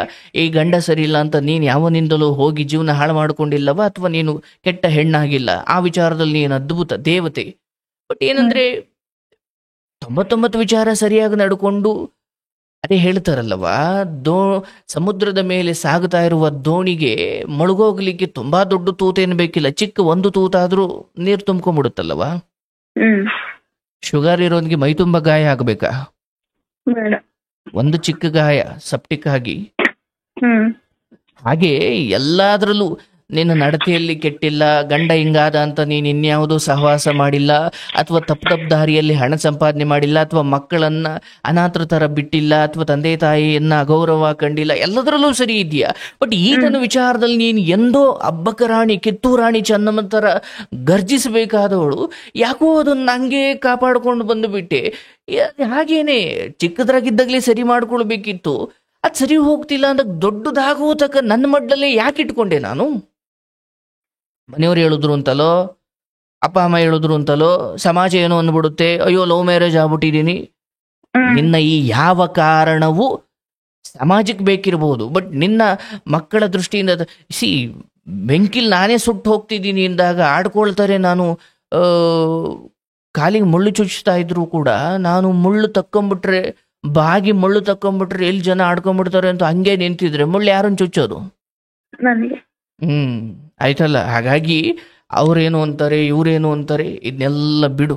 ನೀನು ಮಾಡ್ಬೇಕಾಗಿರೋದಿಷ್ಟೇ, ಒಂದಲ್ಲ ಎರಡಲ್ಲ, ತುಂಬಾ ಪೊಲೀಸ್ ಸ್ಟೇಷನ್ಗಳಿದಾವೆ. ಹೋಗು, ನೀನೊಂದು ಹೆಣ್ಮಗಳಾಗಿ ಏನೋ ಅಂದ್ರೆ ಏನೋಲೋ ಅನ್ನೋ ತರ ಇರಬೇಕು. ನೀನ್ ಯಾರ ತಂಟೆಗೂ ಹೋಗ್ಬೇಡ, ಆದ್ರೆ ನಿನ್ ತಂಟೆಗೆ ಬಂದ್ರೆ ಬದುಕೋದು 3 ದಿವಸ ಆಗ್ಲಿ. 7 ತಂಟೆಗೆ ಹೋದ್ರೆ ಇವಳು ಸುಮ್ನಿರಲ್ಲಪ್ಪ ಅನ್ಬೇಕು, ಹಂಗ್ ಬದುಕಬೇಕು. ತೀರಾ ಅಯ್ಯೋ ನಂಗೆ ಯಾರೂ ಇಲ್ಲ, ಯಾರೇನು ಅಂದ್ಬಿಡ್ತಾರೋ, ಯಾರೇನು ಮಾಡ್ಬಿಡ್ತಾರೋ, ನೀನ್ ಈ ಮಟ್ಟಕ್ಕೆ ಹೋಗ್ಬಿಟ್ರೆ ಏನಾಗ್ಬಿಡ್ತಾರೆ, ನಿನ್ನ ಆ ಪರಿಸ್ಥಿತಿಯನ್ನ ಮಿಸ್ಯೂಸ್ ಮಾಡ್ಕೊಳ್ತಾರೆ. ಸೊ ಎಲ್ಲ ಸುತ್ತಾಡಿ ಕೊಂಕಣ ಸುತ್ತ ಮೈಲಾರಕ್ಕೆ ಬಂದ್ರು ಅನ್ನೋ ಹಾಗೆ ಎಲ್ಲ ಸುತ್ತಾಡಿ ಇಲ್ಲಿಗೆ ಬಂದು ನಿಂತಿದ್ದೀಯ. ಇಲ್ಲೇ ನಿನ್ನ ಎಲ್ಲ ಸಮಸ್ಯೆಗೂ ಪರಿಹಾರ ಇದೆ. ಯಾವುದೇ ಕಾರಣಕ್ಕೂ ಸಮಾಜ ಏನಾದ್ರು ಅನ್ಲಿ, ಅಕ್ಕಪಕ್ಕದವ್ರು ಏನಾದ್ರು ಅನ್ಲಿ, ನಿನ್ನ ಮನೆ ಬಂದು ಕೂಗಾಡಿ ಕಿಡ್ಚಾಡಿ ಸಾಯ್ಲಿ, ಅವನನ್ನ ನಿನ್ನ ಮನೆ ಒಳಗಡೆ ಬಿಡಬೇಡ. ಈ ನಿರ್ಧಾರ ನೀನ್ ಮಾಡು. ಮುಂದಿನ 5 ತಿಂಗಳ ಒಳಗಡೆ ಈ ಗಂಡಾಂತರ ಅಥವಾ ಈ ಕಿರುಕುಳದಿಂದ ನಿನಗೊಂದು ಮುಕ್ತಿ ಸಿಗುತ್ತೆ. ಬಟ್ ಅವನು ಬರಲಿ, ಅವನ ಮಾತುಕತೆಗೆ ಬರಲ್ಲ, ಅವನು ಮಾತಾಡ್ಲಿ, ಅವನೇನು ಪೇರೆಂಟ್ಸ್ ಮೀಟಿಂಗ್ ಕರ್ಕೊಂಬರ ಕಳಿಸಿದ್ಯಾ ಮಾತುಕತೆಗೆ ಬರ್ಲಿಕ್ಕೆ? ಅವನ್ ಕಳ್ಳ, ಅವನೊಬ್ಬ ನೀಚನಾಗಿ ಕೂತಿದ್ದಾನೆ. ನೀನು ಅಂದ್ಕೊಂಡಂಗೆ ಬಂದು ಅವನ ಮಾನ ತಕ್ಕೊಳ್ಳೋಕೆ ಅವನ್ ತಯಾರಿಲ್ಲ. ನೀನು ಹೇಳ್ದಂಗೆ ಅವನು ಬರಲ್ಲ. ಹಾಗಾಗಿ ಎಲ್ಲರನ್ನ ಅನುಮಾನಿಸಬೇಡ. ಒಳ್ಳೆಯವರಿದ್ದಾರೆ, ಸ್ವಲ್ಪ 4 ದಿಕ್ಕಿನಲ್ಲಿ ಹೃದಯವನ್ನು ತುಂಬಿ ನೋಡು. ಜಗತ್ ತುಂಬಾ ಒಳ್ಳೆಯವರಿದೆ, ಮಗ ಒಳ್ಳೆಯವನಿದ್ದಾನೆ, ಎಲ್ಲವೂ ಸರಿ ಹೋಗುತ್ತೆ. ಏನ್ ದುಡಿಮೆ ಮಾಡ್ತಾ ಇದೀಯಾ ಜೋಪಾನವಾಗಿ, ಎಷ್ಟು ಬಾಡಿಗೆ ಕಟ್ತೀಯ, ಎಷ್ಟು ಚೀಟಿ ಕಟ್ತೀಯ, ಎಷ್ಟು ಮಕ್ಕಳು ವಿದ್ಯಾಭ್ಯಾಸಕ್ಕೆ ಹೋಗುತ್ತೆ, ಚೆನ್ನಾಗಿ ಊಟ ಮಾಡಿ, ಚೆನ್ನಾಗಿ ತಿನ್ನಿ. ಏನ್ ಮಾಡೋದು, ಏನ್ ಕೂಡಿಟ್ಟು ಏನ್ ಮಾಡಿದ್ರು ಅಂತಿಮವಾಗಿ ಒಂದಿವ್ಸ ಹೊರಡ್ಲೇಬೇಕಲ್ಲವಾ? ಹೊರಡುವ ಮುನ್ನ ಒಳ್ಳೆಯವ್ರ ಜೊತೆ ಇದ್ದೆ ಅಂತ ನಿನಗೆ ತೃಪ್ತಿ ಇರಬೇಕು. ಅವನ್ ಗಂಡ ಆಗ್ಲಿ, ಎತ್ತ ಅಪ್ಪ ಅಮ್ಮ ಆಗ್ಲಿ, ಹುಟ್ಟಿಸಿದ ಮಕ್ಕಳಾಗ್ಲಿ, ಅವ್ರ ಗುಣ ಸ್ವಭಾವ ಗೊತ್ತಾದಾಗ ನಾವು ಅಲ್ಲಿಗೆ ಸಂಬಂಧ ತರಬಾರ್ದು. ಅಲ್ಲಿ ವಿಷ ಅಂದಾಗ ನಾವು ಕುಡಿಯೋಕೆ ಹೋಗ್ತೀವ, ಅಯ್ಯೋ ನನ್ನ ತಾಯಿ ಇಟ್ಟಿರೋ ವಿಷ ಯಾರಿಟ್ರೇನು, ವಿಷದ ಬುದ್ಧಿ ಗೊತ್ತಾದಾಗ ನಾವು ದೂರ ಇರಬೇಕು. ಇದೇ ಗಂಡನ ತರ ಕೆಟ್ಟ ನೀಚ ಮನುಷ್ಯ ಅಂತ ಗೊತ್ತಾಗಿದ್ರೆ ಬೇರೆಯವನನ್ನ ಬೇರೆ ತರ ದೂರ ಇಟ್ಟು ಬದುಕ್ತಾ ಇದ್ದೆ. ಬಟ್ ಇಲ್ಲಿ ನನ್ನವನು ಅನ್ನೋದೊಂದು ಸೇರ್ಕೊಂಡಿರೋದ್ರಿಂದ ವಿಷ ಕೂಡ ನಿನಗೆ ವಿಷದ ತರ ಕಾಣ್ತಾ ಇಲ್ಲ. ಕಂಡ್ರು ಕೂಡ ಏನು ಮಾಡ್ಕೊಳಕ್ ಆಗ್ತಿಲ್ಲ ನಿನಗೆ. ಬದುಕಲ್ಲಿ ಇಂಥ ರಿಸ್ಕ್ ಅನ್ನ ತೆಗೆದುಕೊಳ್ಳೋ ಸಮಯದಲ್ಲಿ ತಗೊಂಡ್ಬಿಡ್ಬೇಕು. ಸೊ ನಿನಗಿಲ್ಲಿ ಯಾವ ಪ್ರಾಣ ಕಂಟಕವೂ ಇಲ್ಲ. ಅವನ ವಿಚಾರದಲ್ಲಿ ಇದು ನಿನ್ನಂತೆ ಇರುವ 1000 ಹೆಣ್ಣು ಮಕ್ಕಳಿಗೊಂದು ಪಾಠ ಆಗಲಿ. ನಿಮಗೆ ಮನೆಯವ್ರು ಹೊರಗಡೆ ನಂಬಿಕೆ ಇಟ್ಟು ಕೆಲ್ಸಕ್ಕೋ ಗಾರ್ಮೆಂಟ್ಸ್ಗೋ ಓದೋಕೋ ಕಳಿಸಿದಾಗ ಸ್ವಲ್ಪ ನೀವು ನಿಯತ್ತಾಗಿರೋದನ್ನ ಕಲಿಬೇಕು. ನಿನ್ನ ಕಥೆಯಿಂದ ಹೆಣ್ಮಕ್ಳು ತಿಳ್ಕೊಳ್ಬೇಕಾಗಿರೋ ಪಾಠ ಇದು. ಅಂಡ್ 2, ಹಾಗೂ ಏನೋ ತಪ್ಪಾಯ್ತು ಅಂದಾಗ ಪ್ರೀತಿ ಆಗಿಬಿಡ್ತು. ಆಯ್ತಾ, ಹಾಳಾಗೋಲಿ. ಅವನು ಯಾರು, ಅವನ ಹಿನ್ನೆಲೆ ಏನು, ಅವ್ರ ಅಪ್ಪ ಅಮ್ಮನಿಗೆ ಇವನು ಬೆಲೆ ಕೊಡ್ತಾನ, ಅವ್ರ ಅಪ್ಪ ಅಮ್ಮನ ಹೃದಯದಲ್ಲಿ ಇವನಿಗೆ ಒಳ್ಳೆ ಸ್ಥಾನ ಇದೆಯಾ, ಏನವ್ರ ಕತೆ, ಜಾತಿ ಸಾವಿರ ಆಗಲಿ. ಆದ್ರೆ ಅಂತಿಮವಾಗಿ ಅಲ್ಲಿ ಅವನ ವ್ಯಕ್ತಿತ್ವಕ್ಕೆ ಅವನ ಮನೇಲೇ ಬೆಲೆ ಇಲ್ಲ ಅಂದ್ರೆ ಅವನು ಎಂಥ ದೊಡ್ಡ ಬೇಜವಾಬ್ದಾರಿ ಇರಬೇಕು, ಯೋಚನೆ ಮಾಡು. ಹಾಗಾಗಿ ಅಲ್ಲಿಂದ ನೀನು ಅನೇಕ ತಪ್ಪುಗಳು ಮಾಡಿಕೊಂಡು ಇಲ್ಲಿಗೆ ಬಂದು ಸಿಗಾಕೊಂಡು ಮತ್ತೆ ಭಗವಂತನ ದಯೆ, ನಿನ್ನ ಹೆತ್ತವರು ಮತ್ತೆ ನೆರವಾದ್ರು, ಇಲ್ಲಾಂದ್ರೆ ನೀನು ಇನ್ನೂ ಎಲ್ಲೋ ಕುಂಟ್ಕೊಂಡು ಕೂತ್ಕೊಳ್ತಿದ್ದೆ. ಅವರಿಗೆ ಬೆಲೆ ಕೊಡು, ಅಪ್ಪ ಅಮ್ಮ ಈ ವಿಚಾರದಲ್ಲಿ ಕರ್ಕೊಂಬೇಡ, ಅವ್ರು ಸಾವಿರ ಹೇಳಿ. ಯಾಕಂದ್ರೆ ದೂರದವ್ರಿಗೆ ಬೆಟ್ಟ ಬೇರೆ ರೀತಿ ಕಾಣುತ್ತೆ, ಆದ್ರೆ ಹತ್ತವ್ರಿಗೆ ಗೊತ್ತು ಅದೆಷ್ಟು ಕಷ್ಟ ಅಂತ. ಅವ್ರು ಹೇಳಿದ್ರು, ಅಯ್ಯೋ ಬಾರಪ್ಪ ಹಾಳಾಗೋಲಿ, ನನ್ನ ಮನೇಲಿ ಇದ್ದು ಬಿಡು, ನಾನೇ ತಂದಾಕ್ತೀನಿ, ನೀನು ಮನೇಲಿ ಮನಿಕೋ. ಇದು ಹೆಂಗಾಯ್ತು ಅಂದ್ರೆ, ನೀನು ಹಿಂಗೆ ಹೇಳಿ ಕರೆದ್ರೆ ಬೀದಿಲೋಗನ್ ತಂದು ಬೀದಿಲೋಗ ಮಾರಿ ತಂದು ನಡ್ಮನಿ ಕೂರಿಸ್ಕೊಂಡಂಗೆ ಆಗುತ್ತೆ. ಯಾವುದೇ ಪರಿಸ್ಥಿತಿ ಬರಲಿ, ನನ್ನ ಮಕ್ಳು ನಾನು ಸತ್ರು ಕೂಡ ನನ್ನ ಮಕ್ಳಿಗೆ ದೇವ್ರಿದ್ದಾನೆ, ಹಂಗಂತ ನಿನ್ನಂತ ನೀಚನ ಕೈ ಕೊಟ್ಟು ಹೋಗ್ಲಿಕ್ಕೆ ನಾನು ತಯಾರಿಲ್ಲ. ಅದು ಹೆಂಗಾಗ್ಬಿಡುತ್ತೆ ಅಂದ್ರೆ, ಕೊಟ್ರೆ ಒಳ್ಳೆಯವ್ರ ಕೈ ಕೊಟ್ಟು ಹೋಗೋಣ, ಇಲ್ಲ ಅದನ್ನ ಕೊಲೆ ಅದನ್ನ ಮುಗಿಸ್ಬಿಟ್ಟು ನಾನು ಮುಗ್ದು ಹೋಗ್ಬಿಡೋ ನಾನು ಮನಸ್ಥಿತಿಯವರು ಇರ್ತಾರೆ ಎಷ್ಟೋ ಜನ.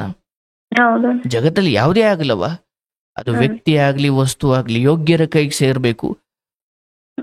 ಅದನ್ನ ಬಿಟ್ಟು ನಾವು ಅಯೋಗ್ಯರ ಕೈ ಕೊಟ್ರೆ, ನೀನು ಪೊಲೀಸ್ನವ್ರನ್ನ ಅಥವಾ ಗನ್ AK-47 ತಗೊಂಡೋಗಿ ಸೈನಿಕರ ಕೈ ಕೊಟ್ರೆ ಆಯ್ತು ಸರಿ, ಇಲ್ಲ ಅದನ್ನ ತಗೊಂಡೋಗಿ ಒಬ್ಬ ಕೊಲೆಗಾರಂಗೋ ಕಳ್ಳಂಗೋ ಸುಳ್ಳುಂಗೋ ಕೊಟ್ರೆ ಅದರಿಂದ ಆಗಬಾರ್ದಾಗುತ್ತೆ. ಹಾಗೆ ನಿನ್ನ ಪ್ರೀತಿ, ನಿನ್ನ ಉಳಿದ ಆಯಸ್ಸನ್ನ ಮಕ್ಕಳಿಗೆ ಕೊಡು.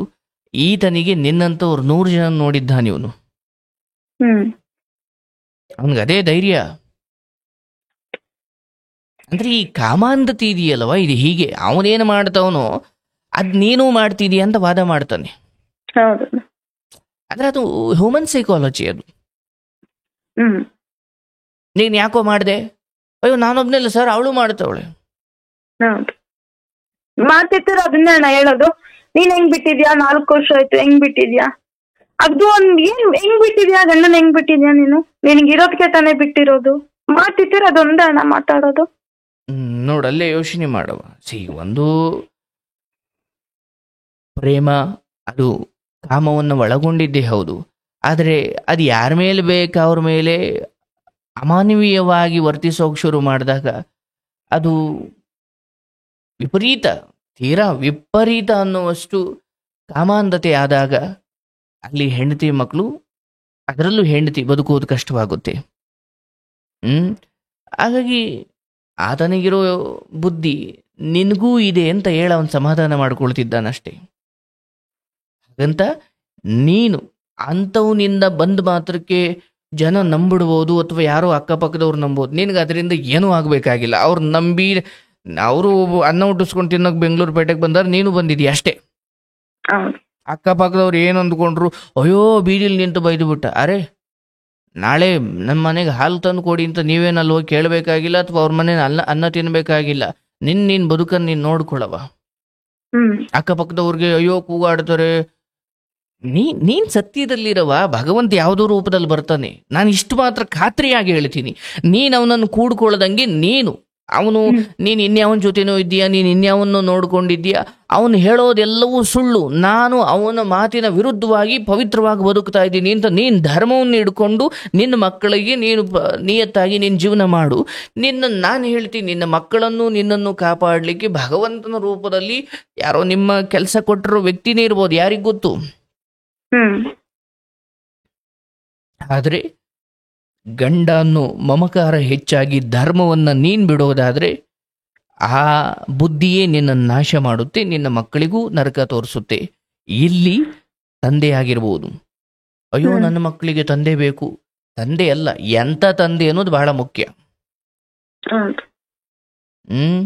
ಹಾಗಾಗಿ ವೀರಪ್ಪನ್ನ ತನ್ನ ತಂದೆ ಅಂತ ಹೇಳ್ಕೊಳ್ಳಕ್ಕೆ ಏನು ಹೆಮ್ಮೆ ಪಡಬೇಕಾಗಿಲ್ಲ ಅವ್ರ ಮಕ್ಕಳು. ಅದ್ರ ಬದಲು ನನ್ನ ತಂದೆ ಸತ್ತು ಹೋಗಿದ್ದಾನೆ ಅಂದ್ರೆ ಮುಗ್ದೋಯ್ತಲ್ಲ. ಹುಟ್ಟಿಸೋದು ಮಾತ್ರ ತಂದೆ ಆಗಲ್ಲ, ಅದರದೇ ಆದ ಜವಾಬ್ದಾರಿಗಳಿದಾವೆ, ಅದನ್ನು ಹೊತ್ತರೆ ತಂದೆ. ಹೊಟ್ಟಿಸಿದವರೆಲ್ಲ ಎಷ್ಟೋ ಟೆಸ್ಟ್ ಟ್ಯೂಬ್ ಬೇಬಿಗಳು ಆಗ್ತವೆ. ಮನುಷ್ಯನ ವೀರ್ಯವನ್ನು ತಗೊಂಡು ಮಕ್ಕಳನ್ನ ಸೃಷ್ಟಿ ಮಾಡ್ತಿದ್ದಾರಲ್ಲ. ಮತ್ತೆ ಇಲ್ಲಿ ಯಾರ ತಂದೆ ಜವಾಬ್ದಾರಿ? ವೀರ್ಯ ಕೊಟ್ಟ ತಕ್ಷಣ ಜವಾಬ್ದಾರಿ ಅಂತ ಹೇಳಲಿಕ್ಕಾಗಲ್ಲ. ಅದರದ್ದೇ ಆದ ರೀತಿ ನೀತಿ ಇದೆ. ಅದಕ್ಕೆ ನಮ್ಮ ಹಿರಿಯರು ಒಂದು ಕಟ್ಟುಪಾಡು ಮಾಡಿ ಹೋಗಿದ್ದಾರೆ. ಹುಟ್ಟಿಸ್ಬಿಟ್ಟು ಬೇಲಿಗೆ ಎಸ್ತೋದವನಿಗೂ ಇವನಿಗೂ ಏನು ವ್ಯತ್ಯಾಸ? ಮತ್ತೆ ಅವನ ಸ್ಕೂಲ್ ಏನು, ಫೀಸ್ ಏನು, ಮಕ್ಕಳು ನಾಳೆ ಭವಿಷ್ಯ ಏನು? ನಾನು ಹಿಂಗೆ ಬೀದಿ ನಾಯಿ ಥರ ಓಡಾಡ್ಕೊಂಡಿದ್ರೆ ನಾಳೆ ಮಕ್ಕಳು ಅವ್ರ ಮನೆಯಲ್ಲಿ ಇವನಿಗ ಅಂತ ಸಂಸ್ಕಾರ ಕೊಟ್ಟಿಲ್ಲ, ಇವನು ಮಕ್ಳಿಗೆ ಕೊಡಕ್ಕೆ ಇವನ ಹತ್ರ ಇದ್ರಲ್ವಾ? 3 ವರ್ಷ ಆಯ್ತಣ್ಣ, ಹೆಂಗಿದೀರಾ ಅಂತ ಕೇಳ್ತಾ ಇಲ್ಲ ಅಣ್ಣ ಮಕ್ಳನ್ನ. ಬೇಡವ, ನಾನು ಹೇಳ್ತೀನಿ, ಅವ್ನು ನಿನ್ನನ್ನು ಮಾತಾಡಿಸ್ದೆ ಹೋದ್ರೆ ನೀನು ಪುಣ್ಯವಂತೆ. ಅವನು ಹಿಂಗೇನೋ ಪ್ಲಾನ್ ಮಾಡ್ಕೊಂಡು ಬಂದ, ಅಲ್ಲೇನೋ ನಡೀತಾ ಇದೆ ಅಂತ ಅರ್ಥ. ಇದು ನೆನ್ಪಿಟ್ಕೊಂಡಿರು. ಹಾಗಾಗಿ ಈ ವಿಚಾರದಲ್ಲಿ ಅವನಿಂದ ನೀನು ದೂರ ಇದ್ದು, ನಿನಗೆ ಆ ಕೆಲಸ ಕೊಟ್ಟಿರೋ ಅಥವಾ ನೀನು ಕೆಲಸ ಮಾಡೋ ಕರ್ಮಭೂಮಿ, ಅರ್ಥಾತ್ ನೀನು ಎಲ್ಲಿ ಕೆಲಸ ಮಾಡ್ತೀಯೋ, ಕರ್ಮ ಮಾಡ್ತೀಯೋ, ಅದನ್ನೇ ನಿನ್ನ ಮನೆ, ಅದೇ ನಿನ್ನ ತವ್ರ ಮನೆ, ಅದೇ ನಿನ್ನ ಗಂಡನ ಮನೆ, ಅಲ್ಲೇ ನೀನು ಹೆಚ್ಚು ಕೆಲಸ ಮಾಡಿದಷ್ಟು ನೀನು ಬದುಕಾದ್ರೂ ಉದ್ಧಾರ ಆಗುತ್ತೆ. ಅದನ್ನು ಬಿಟ್ಟು ಇಲ್ಲವ ಇಂಥವು ಇದು ನೋಡುವ, ನಿನಗಾಗಿರೋದು ಜಗತ್ತಲ್ಲಿ ನೀನೇ ಮೊದಲು ಅಲ್ಲ ಕೊನೆನೂ ಅಲ್ಲ. ಇವತ್ತು ಎಷ್ಟೋ ಹೆಣ್ಮಕ್ಳು ಕತೆ ಕೇಳಿದೀಯ ನೀನು? ಹೌದು, ಕೇಳ್ತಾ ಇದ್ದೀನಿ. ಬಟ್ಟೆ ಹೊಲ್ದು, ಮುಸ್ರೆ ತಿಕ್ಕಿ, ಏನೋ ಇಂಥದ್ದೊಂದು ತಪ್ಪು ಮಾಡ್ಬಿಟ್ಟಿರ್ತಾರೆ ನಿಂತರ ಅವ್ರುವ. ಆದ ತಪ್ಪಿಗೆ ಸಮಾಜ ದೂಷಿಸುತ್ತೆ ಹೊರತು ದಾರಿ ಹೇಳ್ಕೊಡಲ್ಲ. ಆದ್ರೆ ಎಷ್ಟೋ ಜನಕ್ಕೆ ಗಂಡ ಸರಿ ಇಲ್ಲ, ಹಾಳಾಗೋಲಿ ಬದುಕೊಳ್ಳೋಣ ಅಂದ್ರೆ ಮಕ್ಕಳು ಇರಲ್ಲ. ಬಟ್ ನಿನ್ಗದಾದ್ರೂ ಇದೆ. ಓಕೆ, ಈತ ಕೂಗಾಡ್ಲಿ, ಕಿರ್ಚಾಡ್ಲಿ, ಫೋನ್ ಮಾಡ್ಲಿ, ನಿನ್ನ ಫೋನ್ ಅವನಿಗೆ ಕೊಡೋಕೆ ಅವನು ಯಾರು ಅಂತ ಕೇಳು. ಅದೆಲ್ಲ ಬಿಟ್ಬಿಡ್ಬೇಕು. ನೀನು ಯಾರೋ ನನ್ನ ಫೋನ್ ನೋಡ್ಲಿಕ್ಕೆ? ಈ ಮಟ್ಟಿಗೆ ನೀನು ನಿಂತ್ಕೊಂಡಾಗ ನಿನ್ನ ಮಕ್ಕಳು ನಿನಗೆ ಬೆಂಬಲ ಕೊಡ್ತಾರೆ. ಈ ನೀಚತನನ, ಈತನಿಗೆ ಅಂಟಿರುವ ರೋಗ ಇನ್ನೂ 4-5 ವರ್ಷ ಬಿಟ್ಟು ಹೋಗಲ್ಲ. ಬಿಟ್ಟು ಹೋದಾಗ ಬರಲಿ, ಆಮೇಲೆ ನಿನ್ನ ಮಗನಿಗೆ ಬಿಡು, ಕರ್ಕೊಂಬಾರ್ದು, ಅಷ್ಟೊತ್ತಿಗೆ ಅವನು ದೊಡ್ಡವನಾಗಿರ್ತಾನೆ. ಈಗಲೇ ಬಿಡೋದಲ್ಲ, ನಿನಗೆ ಅದ್ರ ಸ್ಪಷ್ಟತೆ ಕೊಟ್ಟಿರ್ತೀನಿ ನಾನು. ಅದು ಆಳವಾಗಿ ಬೇರ್ ಬಿಟ್ಬಿಟ್ಟಿದೆ. ವಿಷಯ ಏನಂದ್ರೆ, ಅದು ನಿನ್ನ ಮನೆ ಮೇಲೆಲ್ಲ ಬಳ್ಳಿ ಹರಡದೇ ಇರಲಿ ಅನ್ನೋದಷ್ಟೇ ನನ್ನ ಕಾಳಜಿ. ಅಲ್ಲಣ್ಣ, ನಾನು ಅದನ್ನ ಅದು ಓಕೆ, ನೀವ್ ಹೇಳೋದೆಲ್ಲ ಮಾಡ್ತಿರ್ತಾರೆ, ಸಾಯ್ತೀನಿ, ಧರ್ಮಸ್ಥಳಕ್ಕೆ ಹೋಗ್ತೀನಿ, ಅಲ್ಲಿ ಹೋಗ್ತೀನಿ, ಇಲ್ಲಿ ಹೋಗ್ತೀನಿ ಅಂತ ಬರೀ ಎಲ್ಲಾದ್ರೂ ಹೋಗಲವ. ನಾನು ಹೇಳ್ತೀನಿ, ಇಂದಿನಿಂದ ನೀನು ನಿನ್ನ ಹೃದಯದಲ್ಲಿ ಯಾವ ಧರ್ಮವನ್ನ, ಪವಿತ್ರತೆಯನ್ನ, ನಿಯತ್ತನ್ನ ಕಾಪಾಡಿಕೊಂಡು ಬಂದಿದ್ದೀಯ, ಇನ್ನು ಮುಂದೆಯೂ ನೀನು ಹಾಗೆ ಹೋಗಿ ಇವನಿಂದ ದೂರ ಇದ್ದು ಅಂತರ ಕಾಪಾಡ್ಕೊಂಡು ನೀನು ಬದುಕಿದ್ದೇ ಆದಲ್ಲಿ, ಅವನು ಎಲ್ಲಿ ಹೋಗಿ ಯಾವ ಮಾಟ ಮಂತ್ರ ಮಾಡಿಸ್ತೀನಿ, ಎಲ್ಲಿ ಹೋಗಿ ಏನು ಮಾಡಿಸ್ತೀನಿ ಅಂದ್ರು ನಿನ್ನ ಮನೆಯ ಬಾಗಿಲ ಒಳಗೆ ಯಾವುದೂ ಬರದಂಗೆ ಭಗವಂತ ಕಾಪಾಡ್ತಾನೆ. ನೀನು ಇದು ನಂಬು. ನೀನ್ ಅದ್ರ ಬಗ್ಗೆ ಭಯ ಬೇಡ. ಸಾಯೋಗಳಿಗೆ ಬಂದ ಕಾರಣಗಳು 1000 ತಾಯಿ. ಬದುಕಿದ್ದಾಗ ಅಯ್ಯೋ ಇವನು ತಾಳಿ ಕಟ್ಟವನು, ಅಯ್ಯೋ ಇವನು ಹೊಡ ಹೊಡೆದವನು, ವಿಷಯ ಅದಲ್ಲ. ನನಗ್ ಗುಣ ಮುಖ್ಯ. ನೀನು ಗುಣ ನೋಡಿಕೊಂಡು ಪ್ರೀತಿ ಮಾಡಿದ್ರೆ ಇಲ್ಲಿವರೆಗೂ ಬರ್ತಿರ್ಲಿಲ್ಲ ನೀನು. ಅಂದ್ರೆ ಅದು ಹೇಳ್ತಾರಲ್ಲ, ನಿನ್ನ ಅಪ್ಪ ನಿನ್ನ ಜಾಗದಲ್ಲಿ ಇದ್ದಿದ್ರೆ ಹುಡುಗನ ದುಡಿಮೆ ಏನು, ಅವನಿಗೇನಾದ್ರೂ ಚಟ ಇದೆಯಾ ಅಂತ ನೋಡ್ತಿದ್ದ. ನಿನ್ನ ಅಮ್ಮ ನಿನ್ನ ಜಾಗದಲ್ಲಿ ಇದ್ದಿದ್ರೆ ಹುಡುಗನ ಮನೆತನ ಎಂಥದ್ದು ಅಂತ ನೋಡ್ತಿದ್ಲು. ಆದ್ರೆ ನೀನು ಹುಡುಗಿ ಅಲ್ವಾ, ಅವತ್ತಿಗೆ ಮೋಹ. ನೀನು ಅವನು ಹೊರಗಿನ ಅಂದ ಚಂದ ಮಾತುಕತೆ ನೋಡಿದ್ಯೇ ಹೊರತು ನಿನ್ನ ತಂದೆ ತಾಯಿ ಜಾಗದಲ್ಲಿ ನೀನು ಯೋಚನೆ ಮಾಡಿಲ್ಲ. ಮದುವೆ ಅಂದ್ರೆ ಅದು ಒಬ್ಬೊಬ್ರಿಗೆ ಒಂದೊಂಥರ. ಮದುವೆ ಆಗೋರ್ಗೆ ಅದು ಏನೋ ಉಲ್ಲಾಸ, ಉತ್ಸಾಹ, ಒಂಥರ ಹೇಳ್ತಾರಲ್ಲ ಲವ್. ಆದ್ರೆ ತಂದೆ ತಾಯಿಗಳಿಗೆ ಅದು ಬೇರೆ, ಯಾಕಂದ್ರೆ ಅವ್ರಿಗೆ ಅನುಭವ ಇರುತ್ತೆ. ಹುಡುಗಿ ಹುಡುಗನ ಅಂದ ನೋಡ್ತಾಳೆ, ಹುಡುಗಿ ತಾಯಿ ಹುಡುಗನ ದುಡಿಮೆ ನೋಡ್ತಾಳೆ, ಹುಡುಗಿಯ ತಂದೆ ಹುಡುಗನ ಚಟಗಳನ್ನ ನೋಡ್ತಾನೆ. ಅದೇ ಮಿಕ್ಕಿದ ಜನರು ಮದುವೆಲಿ ಏನು ಊಟ ಮಾಡಿಸಿದ್ದಾರೆ ಅಂತ ನೋಡ್ತಾರೆ. ಮದುವೆ ಅಂದ್ರೆ ಒಬ್ಬೊಬ್ರಿಗೆ ಒಂದೊಂಥರ ಕಾಣುತ್ತೆ, ಹೌದಲ್ವಾ? ಮದುವೆ ಆಗೋ ಗಂಡು ಹೆಣ್ಣಿಗೆ ಒಂದ್ ರೀತಿ, ಅವ್ರ ಅಪ್ಪ ಅಮ್ಮದಿರ್ಗೆ ಒಂದ್ ರೀತಿ, ಬಂದ ಸಂಬಂಧಿಕರಿಗೆ ಒಂದ್ ರೀತಿ, ಹೊರಗಡೆಯಿಂದ ನಿನ್ ನೋಡೋರ್ಗೆ ಒಂದ್ ರೀತಿ. ಅದಂಗೆ ಎಲ್ಲಾರ್ಗು ಒಂದೊಂದ್ ತರ ಕಾಣ್ತಾನೆ. ಈಗ ಸುಂದರವಾಗಿರೋ ಹುಡುಗಿ ಬಂದ್ರೆ ಸನ್ಯಾಸಿಗೆ ಹೆಂಗ್ ಕಾಣ್ತಾಳ ಹುಡುಗಿ? ಅದೊಂದು ಸತ್ತಿ ಹೆಣ, ಯಾಕಂದ್ರೆ ಅವನೊಬ್ಬ ವೈರಾಗಿ. ಅದೇ ಸುಂದರವಾದ ಹುಡುಗಿ ಹುಲಿಗೆ ಹೆಂಗ್ ಕಾಣ್ತಾಳೆ? ಅದೊಂದು ಆಹಾರ. ಸುಂದರವಾದ ಹುಡುಗಿ ಹೋದಾಗ ಹುಲಿಗೆ ಕಾಮಭಾವನೆ ಏನು ಬರಲ್ಲ, ಅದು ಒಂದು ಆಹಾರ ಅಷ್ಟೇ ಹುಲಿ ದೃಷ್ಟಿಯಲ್ಲಿ. ಅದೇ ಸುಂದರವಾದ ಹುಡುಗಿ ಒಬ್ಬ ಕಾಮುಕನಿಗೆ ಭೋಗದ ವಸ್ತು. ಅಂದ್ರೆ ಒಂದು ಹುಡುಗಿ ಒಬ್ಬೊಬ್ಬರಿಗೆ ಒಂದೊಂದು ತರ ಕಾಣ್ತಾಳೆ. ಸನ್ಯಾಸಿಗೆ ಹೆಣದ ರೀತಿ ಕಂಡ್ರೆ, ಹುಲಿ ಸಿಂಹಗಳಿಗೆ ಆಹಾರದ ರೀತಿ, ಮಾಂಸದ ರೀತಿ, ಮಾಂಸದ ಮುದ್ದೆಯ ರೀತಿ ಕಾಣುತ್ತೆ. ಅದೇ ಒಬ್ಬ ಕಾಮಾಂಧನಿಗೆ ಭೋಗದ ವಸ್ತುವಾಗಿ ಕಾಣುತ್ತೆ. ಹಾಗೆ ಈ ಪ್ರಪಂಚದಲ್ಲಿ ಪ್ರತಿಯೊಂದನ್ನು ಅವರವರ ಜಾಗದಲ್ಲಿ ನಿಂತು ನೋಡಿದಾಗ ಬೇರೆ ಬೇರೆ ರೀತಿಯಲ್ಲಿ ಕಾಣುತ್ತೆ. ಹಾಗಾಗಿ ಇಲ್ಲಿ ನೀನು ನಿನ್ನ ಜಾಗದಲ್ಲಿ ನಿಂತು ನೋಡಿದಾಗ ಗಂಡ ಅನ್ನೋ ಮಮಕಾರವನ್ನು ಮರೆತು, ಈತ ನಾಳೆ ಅಥವಾ ಈ ದಿನ ನಾವು ಬಲವಂತವಾಗಿ ನ್ಯಾಯ ಮಾಡಿ ಒಳಗಡೆ ಕರ್ಕೊಂಡ್ರೂ ಕೂಡ ಈತ ಇನ್ನಷ್ಟು ನಷ್ಟವನ್ನ ಮಾಡಿ ಹೋಗ್ತಾನೆ ಹೊರತು ಲಾಭ ತರಲ್ಲ. ಅಥವಾ ಲಾಭ ತರದಿದ್ರೆ ಹಾಳಾಗಿ ಹೋಗ್ಲಿ, ಇರೋದು ಹಾಳು ಮಾಡೋದು ಬೇಡವಲ್ಲ. ಹಾಗಾಗಿ ಇದು ಯಾವುದೂ ಅಂತ ಒಳ್ಳೆಯ ವಿಚಾರಗಳು ನಡೆಯೋದಿಕ್ಕೆ ಆತ ಆಸ್ಪದ ಮಾಡಿಕೊಡೋದಿಲ್ಲ. ಆತ ಇನ್ನೂ ನಶೆಯಲ್ಲಿದ್ದಾನೆ. ಇನ್ನೂ ಅದೇ ಹೇಳಿಲ್ವಾ, ಅದು ಮನೆಯಿಂದಲೇ ಬಂದಿಲ್ಲ ಅನ್ನೋದಾದ್ರೆ ಇಲ್ಲಿ ಹೊಸ್ದಾಗಿ ಬರ್ಲಿಕ್ಕೆ ಸಾಧ್ಯನೇ ಇಲ್ಲ. ನಿನ್ನ ಮಗ ಏನು ಹೇಳ್ತಿದ್ದಾನಲ್ಲ ಅದನ್ನು ಕೇಳು. ಈ ಸಮಯದಲ್ಲಿ ನನ್ನ ಮಾತನ್ನ ಅವನು ಮುಂಚೆನೆ ಹೇಳಿದ್ದಾನೆ, ನಮ್ಮಪ್ಪ ಸತ್ತು ಹೋಗಿದ್ದಾನೆ ಅಂತ. ಅದು ಸುಮ್ಮನೆ ಬರಲ್ಲವಾ, ಅದರಿಂದ ಏನೋ ಒಂದು ಶಕ್ತಿಗಳಿರ್ತವೆ. ನೀನು ಅದನ್ನು ಗಮನದಲ್ಲಿಟ್ಕೋ. ನಿನ್ಗೆ ಒಳ್ಳೇದಾಗ್ಲವ.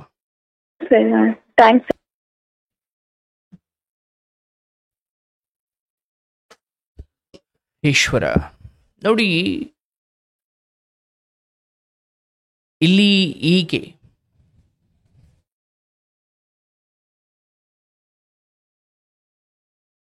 ಅವತ್ತು ಗಾರ್ಮೆಂಟ್ಸ್ಗೆ ಹೋಗೋ ಸಮಯದಲ್ಲಿ ಅಥವಾ ಪೆನ್ ಫ್ಯಾಕ್ಟ್ರಿಗೆ ಹೋಗೋ ಸಮಯದಲ್ಲಿ ಮಾಡಿದ ಒಂದು ತಪ್ಪು, ಅಬ್ಬಬ್ಬಬ್ಬ ಎಂಥ ನರಕ ಇದು.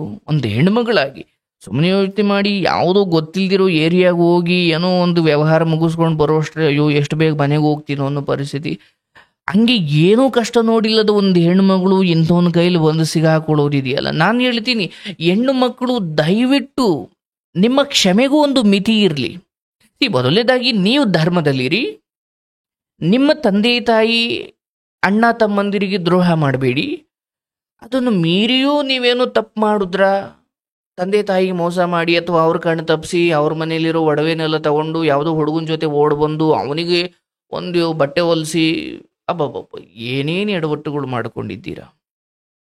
ಹಂಗೆ ಓಡ್ ಬರೋ ಧೈರ್ಯ ಅದು ಹೆಂಗೆ ಬರುತ್ತೆ ನಿಮಗೆ? ಏನು ಅಯ್ಯೋ ನನ್ನ ಮಗಳು ಒಂದು ಬರ್ಲೆತ್ತಿ ಕಸ ಗುಡಿಸಿದ್ರೆ ನನ್ನ ಮಗಳು ಸೌಂದರ್ಯ ಹಾಳಾಗ್ಬಿಡುತ್ತೆ, ಅಯ್ಯೋ ನನ್ನ ಮಗಳಿಗೆ ನೋವಾಗುತ್ತೆ ಅಂತ ಬೆಳೆಸಿದ ಅಪ್ಪ ಅಮ್ಮನನ್ನ ಅದು ಹೆಂಗ ಬಿಟ್ಟು ಬಂದವ ನೀನು? ಏನ್ ಮನುಷ್ಯತ್ವ ಇರ್ಬೇಕಲ್ವಾ? ಯಾವುದೋ ಕೋಟ್ಯಾಧಿಪತಿ ಮಗ ಬಂದು ಕರೆದ್ರು ಕೂಡ ನಿನ್ನ ಅಪ್ಪ ಅಮ್ಮ ನಿನಗೊಂಚೂರು ನೋವಾದ್ರೆ ನನ್ನ ಮಗಳಿಗೆ ನೋವಾಗಬಾರ್ದು ಅಂತ ಬೆಳೆಸ್ಕೊಂಡು ಬಂದವರನ್ನ ಹಂಗೂ ಯಾರೋ ಬಂದು ಕೋಟ್ಯಾಧಿಪತಿ ಮಗ ನಿನ್ನನ್ನು ಮದುವೆ ಆಗ್ಬೇಕು ಅನ್ನ, ಬಾ ನಮ್ಮ ಅಪ್ಪ ಅಮ್ಮಂತ ಕೇಳು, ಅವ್ರು ಒಪ್ಪಿದ್ರೆ ನಾನು ಆಗ್ತೀನಿ, ಅಥವಾ ಇಬ್ರು ಸೇರಿ ಒಪ್ಸೋಣ ಬಾ ಅನ್ಬೇಕು. ಹಾಗಂತ ಕೋಟ್ಯಾಧಿಪತಿ ಆಫರ್ ಬಿಡು ಅಂತ ನಾನು ಹೇಳ್ತಾ ಇಲ್ಲ. ಬಟ್ ತಂದೆ ತಾಯಿಯನ್ನ ಮೀರಿ ಹೋಗೋದು, ನೀನ್ ಹಂಗ ಮನೆ ಬಿಟ್ಟು ಹೋಗಿದ್ದೀಯಾ, ಸುಮ್ಮನೆ ಹೋಗಿಲ್ಲ, ಅಲ್ಲೊಂದು ಮದುವೆ ಬೇರೆ ಆಗಿದ್ದೀಯಾ ಅಂತ ಗೊತ್ತಾದ ತಕ್ಷಣ ಊರಿನವ್ರ ಮುಂದೆ ಅವ್ರ ಹೃದಯ ಹೊಡೆದೋಗಿರುತ್ತೆ. ಅದೇ ಸಮಯವನ್ನ ಕಾಯ್ತಾ ಇರ್ತಾರೆ.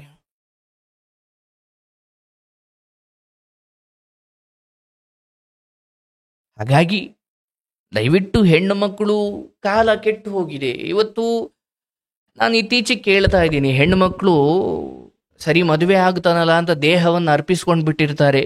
ಅವನು ಹೇಳ್ತಾನೆ, ನೋಡೆ ನಾನು ಇಂಥ 5-6 ಜನ ಜೊತೆ ಮಲಗ ಬಂದಿದ್ದೀನಿ, ಅವ್ರು ಯಾರೂ ಮದುವೆಗೆ ಅಂತ ಬಂದಿಲ್ಲ, ಮದುವೆ ಆಗು ಅಂತ ಬಂದಿಲ್ಲ, ಅವ್ರಿಗೆಲ್ಲ ಸುಖ ಬೇಕಿತ್ತು ಬಂದಿದ್ರು, ನೀನು ಹಂಗೆ ಸುಖ ಬೇಕಿತ್ತು ಬಂದಿದ್ದೆ ಅಂತ ನಾನು ಅಂದ್ಕೊಂಡಿದ್ದೆ. ಈಗ ನೀನು ಮದುವೆ ಆಗು ಅಂತ ಬಂದಿದ್ದೀಯಾ, ನಾನು ಹಿಂಗೆ ಮದುವೆ ಆಗ್ತಾ ಹೋದ್ರೆ 20-30 ಮದುವೆ ಆಗಬೇಕು. ಇಷ್ಟು ಕೆಟ್ಟ ಹೋಗಿರೋ ಹುಡುಗರು ಇದಾರ ಅಂತ ನನಗನ್ಸ್ಬಿಡುತ್ತೆ. ಯಾವ ಹುಡುಗನ ವಿಚಾರದಲ್ಲಿಯೂ ಕೂಡ ಅವನು ಎಷ್ಟೇ ಪವಿತ್ರನಾಗಿರ್ಲಿ, ಅವನು ಎಷ್ಟೇ ದೊಡ್ಡ ಜ್ಞಾನಿ ಆಗಿರ್ಲಿ, ಅವನು ಯಾರೇ ಆಗಿರ್ಲಿ, ನಿನ್ನ ದೇಹದ ಪವಿತ್ರತೆ, ನಿನ್ನ ಮನಸ್ಸಿನ ಪವಿತ್ರತೆಯನ್ನ ನೀನು ಕಾಪಾಡ್ಕೊಳ್ಬೇಕವ್ವ. ಕಾಲೇಜಿಗೆ ಹೋಗ್ತಾ ಇರ್ಬೋದು, ನೀನು ಡಿಗ್ರಿಗೆ ಹೋಗ್ತಾ ಇರ್ಬೋದು, ನೀನೊಂದು ಕಡೆ ಕೆಲಸ ಮಾಡ್ತಿರ್ಬೋದು. ಆ ಕಾಲೇಜು ಜಾಗದಲ್ಲಿ, ಡಿಗ್ರಿ ಜಾಗದಲ್ಲಿ, ಕೆಲಸದ ಜಾಗದಲ್ಲಿ ಯಾರೋ ನಿನ್ನನ್ನು ಪುಸಲಾಯಿಸ್ಬೋದು, ಯಾರೋ ನಿನ್ನನ್ನು ಒಲಿಸ್ಕೊಳ್ಬೋದು, ಯಾರೋ ನಿನಗೇನೋ ಆಸೆ ಹುಟ್ಟಿಸ್ಬೋದು. ಆದರೆ ನಿನ್ನ ತಂದೆ ತಾಯಿಯನ್ನು, ಯಾಕಂದರೆ ಹೆಣ್ಣಿಗೆ ಅಂದರೆ ಗಂಡಿಗೆ ಉದ್ಯೋಗ ಹೇಗೆ ಮುಖ್ಯವೋ, ಉದ್ಯೋಗಂ ಪುರುಷ ಲಕ್ಷಣಂ, ಹಾಗೆ ಹೆಣ್ಣಿಗೆ ಪವಿತ್ರತೆ, ಆಕೆ ಶೀಲವಂತೆ ಆಗಿರಬೇಕು. ಜಗತ್ತಿಗೆ ಗೊತ್ತಿಲ್ಲದಂಗೆ ನೀವು ಕತ್ತಲಿನಲ್ಲಿ ಏನೇನು ಬೇಕಾದರೂ ನಿಮ್ಮ ಬದುಕನ್ನು ಹಾಳು ಮಾಡಿಕೊಳ್ಬಹುದು. ಆದರೆ ಅದಾದ ಮರುಕ್ಷಣವೇ ನಿಮ್ಮ ಆತ್ಮಸಾಕ್ಷಿ ನಿಮ್ಮನ್ನು ಕೊಲ್ಲುತ್ತೆ, ಬದುಕು ಬೇಡ ಅನಿಸುತ್ತೆ. ಹಾಗಾಗಿ ನಿಮಗೆ ನಂಬಿಕೆ ಇಟ್ಟು ಹೊರಗಡೆ ಅಪ್ಪ ಅಮ್ಮ ಕಳಿಸ್ತಾ ಇದ್ದಾರ, ನಿಮ್ಗೆ ಯಾರೋ ಒಬ್ಬ ಫ್ರೆಂಡ್ಸ್ ಇದ್ನ, ಏನು ಬಾಯ್ ಫ್ರೆಂಡ್ ಇದ್ನ, ಮನೆಯವ್ರಿಗೆ ಪರಿಚಯ ಮಾಡಿ. ಅಪ್ಪ ಇವನು ನನಗೆ ಫ್ರೆಂಡು, ಹುಡುಗ ಫ್ರೆಂಡ್ ಅಂದರೆ ಬಾಯ್ ಫ್ರೆಂಡ್, ಇವನು ನನ್ನ ಕಾಳಜಿ ಮಾಡ್ತಾನಪ್ಪ, ನನ್ನ ತಮ್ಮನ ಸಮಾನ ಅಥವಾ ನಮ್ಮ ಅಣ್ಣನ ಸಮಾನ ಅಥವಾ ಒಳ್ಳೆ ಸ್ನೇಹಿತ. ನೀವು ಮನೆಯವರ ಎದುರುಗಡೆ ಪಾರದರ್ಶಕವಾಗಿದ್ದಷ್ಟು ಅದು ಒಳ್ಳೆಯದು. ಪಾಪ ಹಂಗಿರೋ ಎಷ್ಟೋ ಹೆಣ್ಮಕ್ಳು ಇದ್ದಾರೆ. ಬಟ್ ವಿಚಿತ್ರ, ಇತ್ತೀಚೆಗೆ ಇಂಥ ಅಂದರೆ ಹೆಣ್ಣನ್ನು ತನ್ನ ಕಾಮಕ್ಕೆ ಬಳಸ್ಕೊಂಡು ಆಮೇಲೆ ಬ್ಲಾಕ್ ಮಾಡಿ ಬಿಸಾಕಿ, ಆ ಹೆಣ್ಣುಮಗಳು ಕಡೆಗೆ ಹೇಳೋಕ್ಕಾಗದೆ, ಬಿಡೋಕ್ಕಾಗದೆ, ಹೇಳೋಕ್ಕಾಗದೆ, ನಗೋಕ್ಕಾಗದೆ ಜೀವನವನ್ನು ಹಾಳು ಮಾಡಿಕೊಂಡು ಏನು ಮಾಡೋದು? ನಿಮ್ಮ ಬದುಕವ? ನಾನು ಎಲ್ಲ ಹೆಣ್ಣುಮಕ್ಕಳಿಗೆ ಹೇಳೋದಷ್ಟೇ, ಪರವಾಗಿಲ್ಲ, ನಿಮಗೆ ಗೌರವ ಸಿಗದ ಜಾಗದಲ್ಲಿ ದುಡಿಮೆ ಮಾಡಬೇಕಾಗಿ ಬರ್ಬೋದು, ಕೆಲವೊಮ್ಮೆ ಕೆಲಸ ಮಾಡಲೇಬೇಕು ಸರ್, ಬೇರೆ ವಿಧಿ ಇಲ್ಲ, ಮಾಡಿ. ಆದರೆ ನಿಮ್ಮ ಕ್ಯಾರೆಕ್ಟರ್ ಅಥವಾ ನಿಮ್ಮ ವ್ಯಕ್ತಿತ್ವ ಅಥವಾ ನಿಮ್ಮ ದೇಹಕ್ಕೋಸ್ಕರ ಆಸೆ ಪಟ್ಟು ಮದುವೆಯ ಭರವಸೆ ಕೊಟ್ಟು ನಿಮ್ಮನ್ನು ಬಳಸಿಕೊಂಡು ಜೀವನ ಹಾಳು ಮಾಡೋರ ಬಗ್ಗೆ ಎಚ್ಚರವಿರಬೇಕು. ನೀವೆಚ್ಚೆತ್ಕೊಳ್ಳದೆ ಹೋದರೆ ಇದು ನಿಮ್ಮ ಬದುಕು, ಅದಕ್ಕೆ ನೀವೇ ಬೆಲೆ ತೆರಬೇಕಾಗುತ್ತೆ.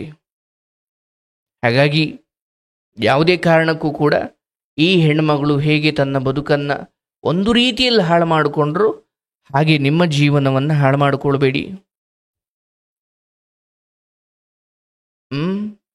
ಈ ಬಗ್ಗೆ ನಿಮಗೆ ಎಚ್ಚರಿಕೆಯನ್ನು ಮನೆಯವರು ಕೊಟ್ಟಿರ್ತಾರೆ. ಅವ್ರ ಮಾತನ್ನು ಕೇಳಿ ನಿಮ್ಗೆ ಒಳ್ಳೇದಾಗಲಿ.